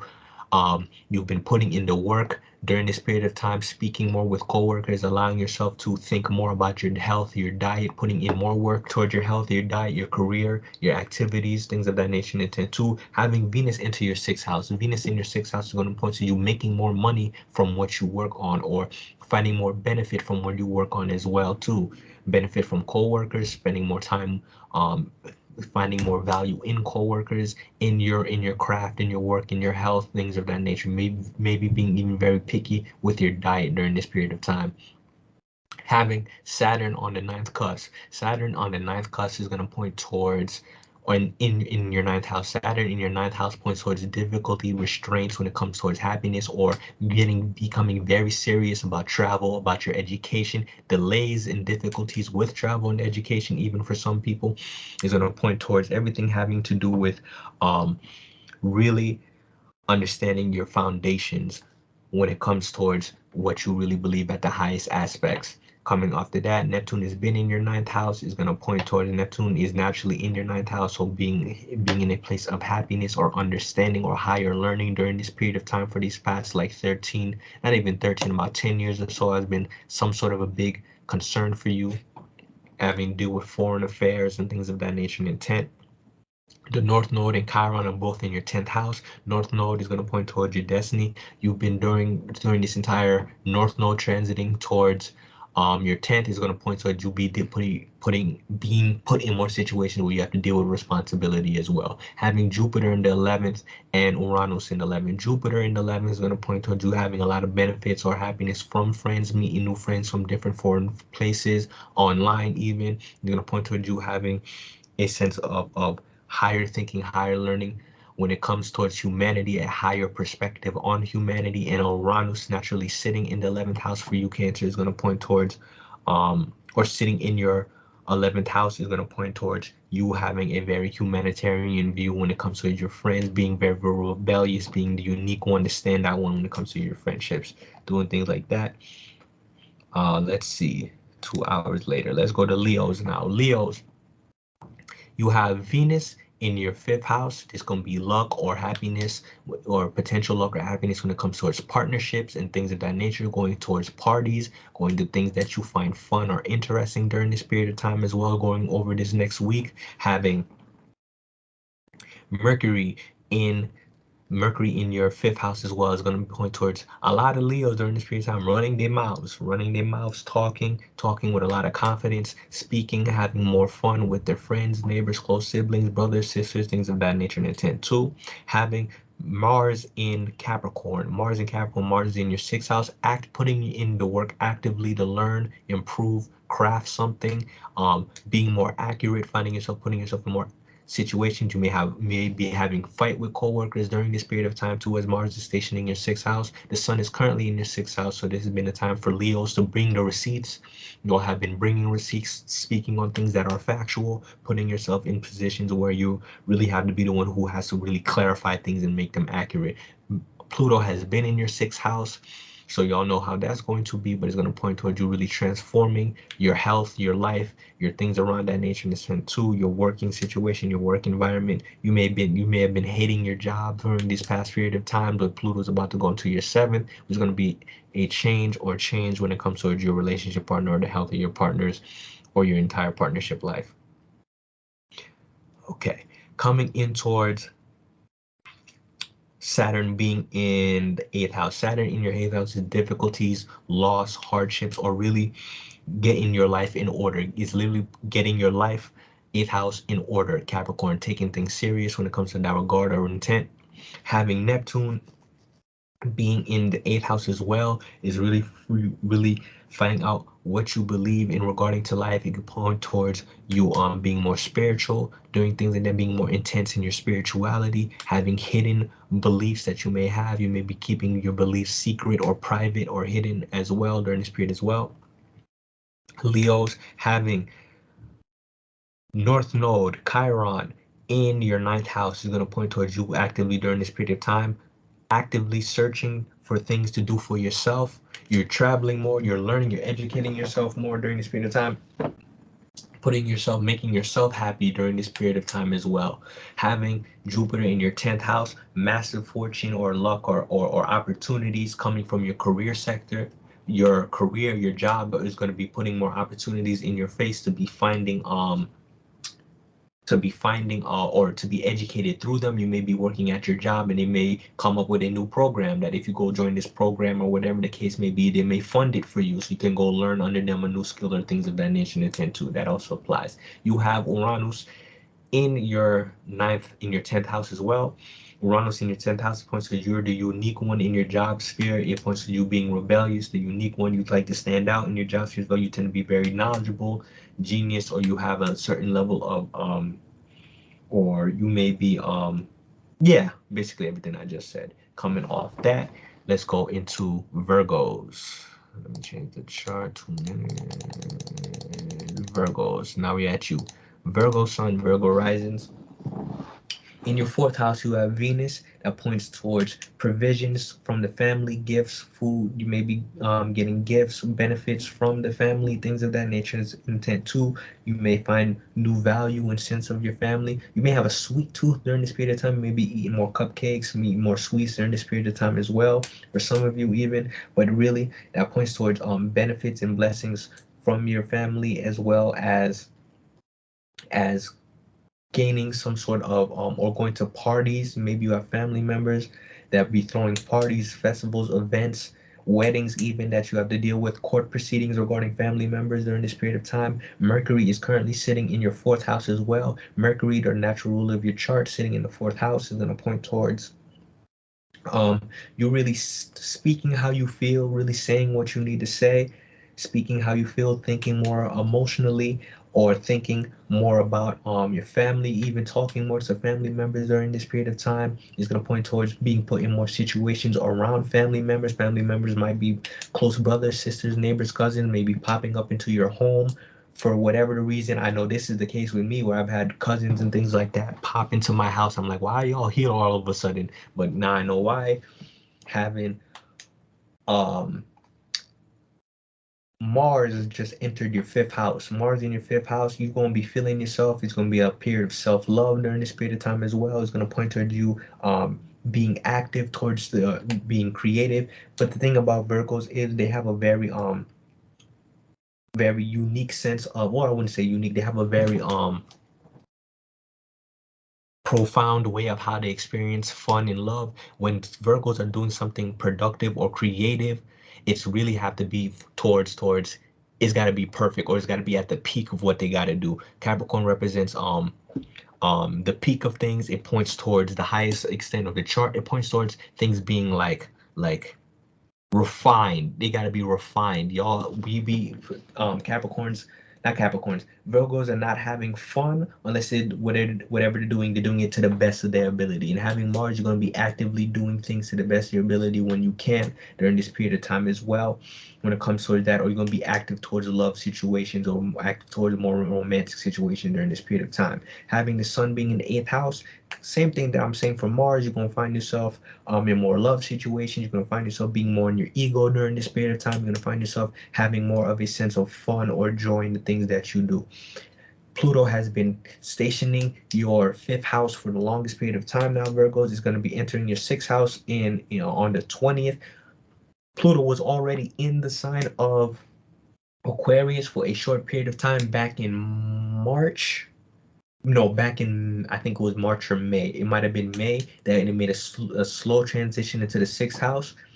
And most people tend to forget that, but we had a little preview of what it's going to mean for you. But as it's still in your fifth house, it points towards obsession, towards love situations. It points towards transformation of how one views oneself, one's vitality, even having Saturn being on the seventh. Saturn in your seventh house, Saturn can point towards one or two things. Saturn in your seventh house could point being somebody becoming serious towards relationships during this period of time. It can point towards somebody taking a break from relationship, the ending, the quitting of breaking up of relationships during this period of time as well. You can point towards Saturn in the seventh house, can point towards sentence. It could point towards court proceedings and immediate sentencings, as in you could get into a court proceeding and then immediately a sentence is going to be given because of that Saturn placement as well.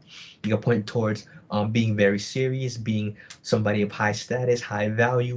If you were to walk into a wedding, a party, of things of that nature, people really seeing you for as a center or a position of authority on a matter of fact. It can point towards, since it's in your seventh house, Saturn in Pisces can point towards restriction from drugs, taking your time away from drugs, taking a fall because of drugs. It can point towards a partner, even it can point towards a partner being very cold, even things of that nature, and tend to depending on it.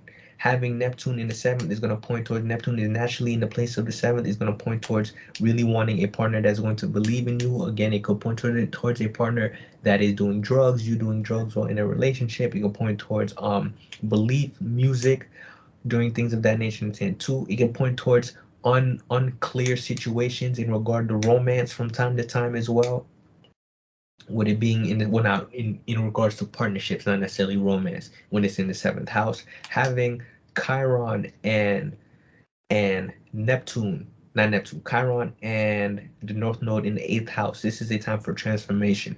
The eighth house for Virgo is Aries. This is time for self-transformation. The universe is pushing you in a direction where you really have to change yourself. You have to empower yourself. You have to find yourself, to push yourself in a situation, coerce yourself to do the things that you have to do.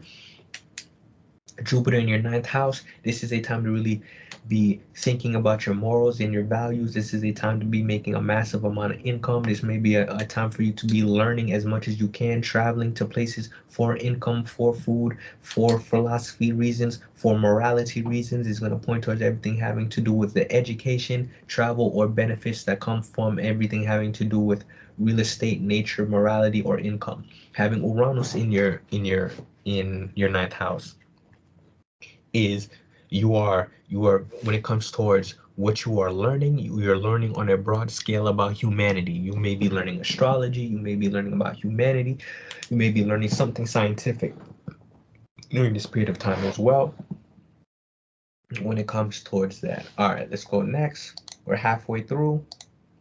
We're doing Libras now. Libras,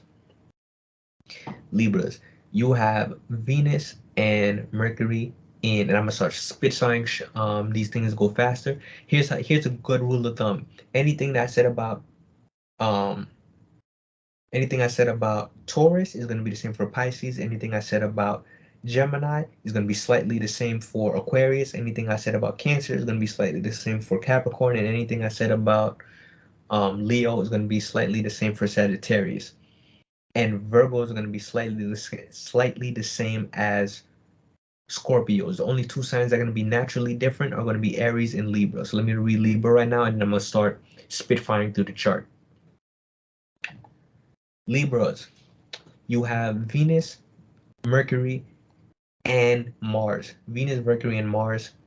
No, you have Venus and Mercury in your third house. Venus in the third house is going to point towards speaking towards a partner, speaking towards law practices, is going to point towards siblings and other things of that nature, giving you gifts, money, inviting you out to events or parties, things of that nature. And then too, Mercury naturally sitting in your third house is you learning or speaking on a broader range of topics during this period of time as well.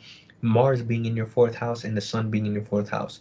Mars and the sun being in your fourth house are going to point towards anger at home, is going to point towards fights in the home life, is going to point towards times or periods of emotional frustration, is going to point towards that as well. The sun in the fourth house is going to point towards you finding vitality through the way that you feel, you expressing your ego based on your emotions during this period of time as well. You point towards having or giving love to your family, your family giving love to you, or towards your children, or vice versa. Having, let's see, Saturn in your fifth house, Saturn in your sixth house, actually. Saturn in your sixth house, we're not going to be talking about the outer planets during this period of time. We're going to really be focusing on the visible planets. Saturn in your sixth house is going to be pointing towards putting in work during this period of time as well. You are seriously putting in that work during this period of time as well, or you might be finding delays or hardships or even potential promotions from a job situation. Having um, Jupiter in your eighth house, right? Having Jupiter in the eighth house is going to point towards finding benefits from, you may even be finding benefits from manipulation during this period of time. You may be finding that the more you can actually get away with or find some luck trying to manipulate a situation in your favor, especially when it comes to life events and things of that nature. To tend to don't go overboard with it, because karma is a thing and that will come back to bite you. But you can for a fact persuade a situation to go more in your favor and get away with it during this period of time. It's going to point towards really traveling to find yourself in life, is going to point towards really finding happiness in your life in general during this period of time. Traveling more, learning more, educating yourself more. If you want to go to school to become a surgeon, a doctor, things of that nature and intent too. These are all things that are going to potentially be available towards you, with Jupiter being in the 8th house, having that. And yeah, that were the inner planets. And I'll talk about the North Node. The North Node being in your 7th house is going to really point to you being yourself in relationship affairs, or really standing up for yourself in court affairs. All right, let's go forward. Scorpio, inner planets. In your 2nd house, you have Venus. Gonna be a time for you to try to make money, Scorpio. You've either had an event where more money or influx of goods or materials have come into your life during this period of time, or you will, as Venus is making its way throughout the sign of Sagittarius. Having Mercury in Sagittarius. Mercury in Sagittarius is going to point towards during this period of time. Scorpio, since it's sitting in your 2nd house, is going to point towards you really speaking on a broad range of topics that you find of value to you during this period of time as well. It's going to point towards you making money, gaining money from siblings, things of that, spending more money on siblings, cousins, neighbors, events, things like that nature, writing letters, sending text messages, receiving things to maybe receiving income through the phone, probably from a foreign place, or from you may be getting a letter in the mail that you got a grant from a college or university, things like that nature, something about traveling, things of that nature and intent. Your sun is in the 3rd house. You're really speaking your mind during this period of time. You're really talking, communicating more during this period as well. With the sun is during this Capricorn season is your time to really communicate, write, express your thoughts and passions. Reading, even having Saturn in the 5th house. Saturn in your 5th house point towards you looking for security and love. It points to difficulties or delays, or really taking your time when it comes to romance during this period of time as well. If not, all right, taking a break from it. Having the North Node in your 6th house, you've been put in more situations where you have to put in the work, where you're going to have to really refine what you have to do, really work on improving yourself or providing aid to other people, even being humble. Having Jupiter in your 7th house. Jupiter in your 7th house is going to point to massive luck or fortune when it comes to finding a partner, when it points towards court proceedings. If you have to go to court for any reason, you're going to find yourself winning or being in more lucky situations with that. Having fun at parties, going to massive parties, events, weddings, things of that nature and intent too. Sagittarius, you have Venus in your 1st house. You may actively go out your way to spend money. You may find new value, or find more value in yourself, in your morality. Find yourself actively going out into nature, things of that nature, things of that. Some of you, depending on what aspects are being made to your Venus, you could be burning money during this period of time. You may find yourself really eating food quickly, maybe chomping down real quick. Find yourself actively eating more than you usually do, things of that nature and intent. Mercury being in your 1st house. Mercury being in your 1st house is the natural ruler of your 7th and your 10th. Mercury being in your 1st house is you speaking your mind more, especially broadcasting more, saying things more in a loud nature, really learning more about a broad range of topics all at once. Having Mars in your 2nd house of Capricorn. Mars in Capricorn is going to point towards you. Again, same thing. Having Venus in your 1st house is kind of the same thing as having Mars in your 2nd house. So again, you are spending money during this period of time more than you would like. You're eating more food than you would like. You're finding value in yourself. Anything having to do with fast, quick, short temper regarding your values, your morals, your money, your income, whether you're gaining money fast, you're losing money fast, you're spending money fast, you're eating quickly, things of that nature and intent too. That's going to point to what's happening during this period of time. Potential fight with partners, even depending on it as well. Having Saturn on the 4th cusp. Saturn in the 4th cusp is going to point towards taking one's home situation very serious, trying to get it stabilized in your home situation as well when it comes towards things of that nature and intent. When it comes towards that, having really being in control of one's emotions during this period of time. Having the North Node in your 5th house is going to be pointing to you being put in more situations where you're going to have to deal with ego, to deal with vitality, one's sense of love in oneself, and things of that nature and intent. Having the North Node in, let's see, having the having Jupiter in your 6th house is going to point towards happiness from working on oneself, on working on one's health. Is going to point towards happiness in the job space, or finding yourself finding more opportunities while going to school. You may be educating yourself while you're working as well, doing that things in intent too, or just finding more opportunities from your work environment or for work. Uranus, that is an outer planet. We talked about that. The case may be. All right. Capricorn. Capricorn, Mars is in your 1st house. It's time for you to really be yourself. Watch out. You may get some cuts or scars to your face during this period as well. when it points towards that. Sun is in your first house. Happy solar return to all the Capricorns out there. Whether you are it is your whether it is your solar return date or not yet, that's going to point towards you coming into that. Let's see what else is going to be time for self-love, self-appreciation, really being yourself. Capricorns are really going to be speaking their minds and saying what they got to say and really expressing their serious nature as well as they can. Having Saturn in the third, Saturn in your third house during this period of time, Capricorn, is going to point towards really speaking in a cold way. Maybe because y'all are feeling yourself too much, y'all gonna be really speaking in a cold way. But Saturn is gonna be there for a while, so this is gonna really be a point in time for you to really make up your mind, make decisions on the fly, being really responsible with your words. You could be pointing towards your word, pointing towards you. Capricorns during this period of time are going to be really speaking facts. What they're going to be saying is going to be set in stone. Like you can't really change what they got to say or what they say, just the way that it is. Coming up for that, having North Node in Aries, having North Node in your fourth house is going to point towards you during this period of time with the North Node in your fourth. It's going to be pointing towards you being put into situations where you have to be more family oriented. You're going to have to be more emotional, do more to feel during this period of time as well. Jupiter in your fifth house, luck or happiness when it comes towards your natural abilities, your talents. If you always had a natural ability that you wanted to work on, this is going to be the time for you to do that. You're going to find a lot of success when it comes towards that as well. When it comes towards that, and let's see, having Venus in your 12th house, you may be hiding your money during this period of time, Capricorn. You may be very private with your morals, your beliefs, your values during this period of time, making money in private. Maybe you have a hidden stash of money that you'll be saving away during this period of time as well, or gaining money from grandparents, from spiritual community. Maybe you're putting more money down into your faith or your church, or you're providing more. Maybe during this period of time, you're giving more to the elderly, the homeless, people in orphanages. You may be making more donations during this period of time as well. You may be receiving donations from people who are trying to help you out if you're in a tight or rough spot. Really help or spending time with a partner even in private as well. Having Mercury in your 12th house. Mercury in your 12th house is going to point to you really keeping your thoughts to yourself as well. You can point to you keeping your thoughts to yourself, but having Saturn in your third house, so Saturn in your third house point to you restricting your thoughts, and having Mercury in your 12th house is because you want to keep your thoughts or your information private for whatever the case or reason may be.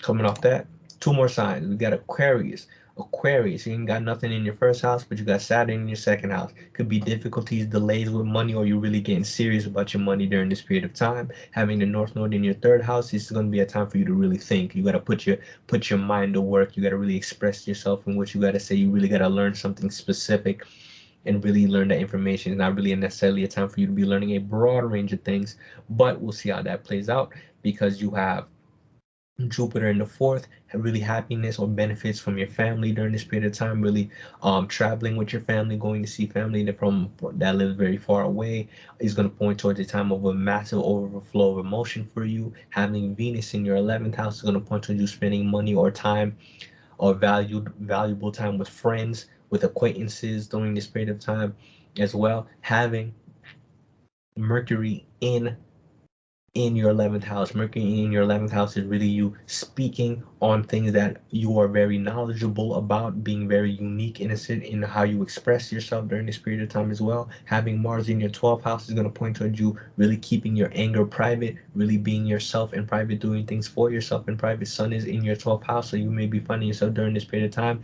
being more private, being more quiet, finding yourself doing things more in terms of giving away to the public, being in service during this period of time as well, Aquarius. All right. Having that. Finally, Pisces. Pisces, you have North Node in your second. North Node in your second house is going to point to this is a period of time for you to go get the bag, go get that money, really focus on your values and your morals during this period of time. Go spend more time out in nature. You got all these things you got to do.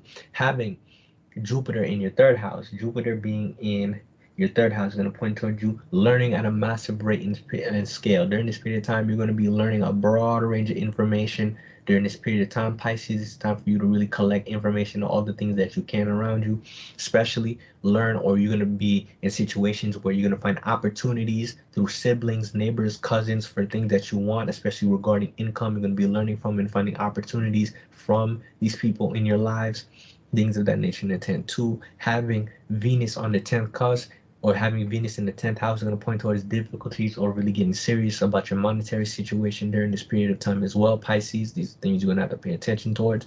Having Mercury in your 10th house as well is going to point to you really, really having the words or really trying to construct yourself that you could speak as somebody with authority, to speak on a level of authority or to go learn from somebody who could teach you something specific, who is an authority figure or a veteran in whatever you're trying to learn or what craft you're trying to learn for work. Having Mars in your 11th house is going to point towards you being more of an individual or really doing things for yourself in the presence of friends, getting into fights with friends during this period of time as well, during those things in nature. Having the Sun in your 11th house is going to point to you really finding becoming knowledge, making yourself more knowledgeable during this week and during this period of time. You've been really focused on your money, Pisces, doing things for yourself, finding people who can teach you about it, and you've been really serious about it as well too.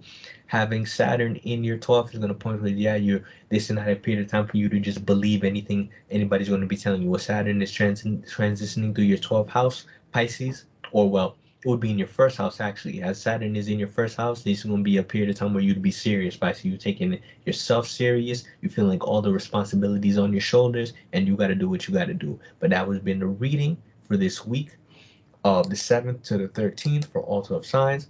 I hope y'all like the reading. We got about 3 hours in today. Pretty good so far.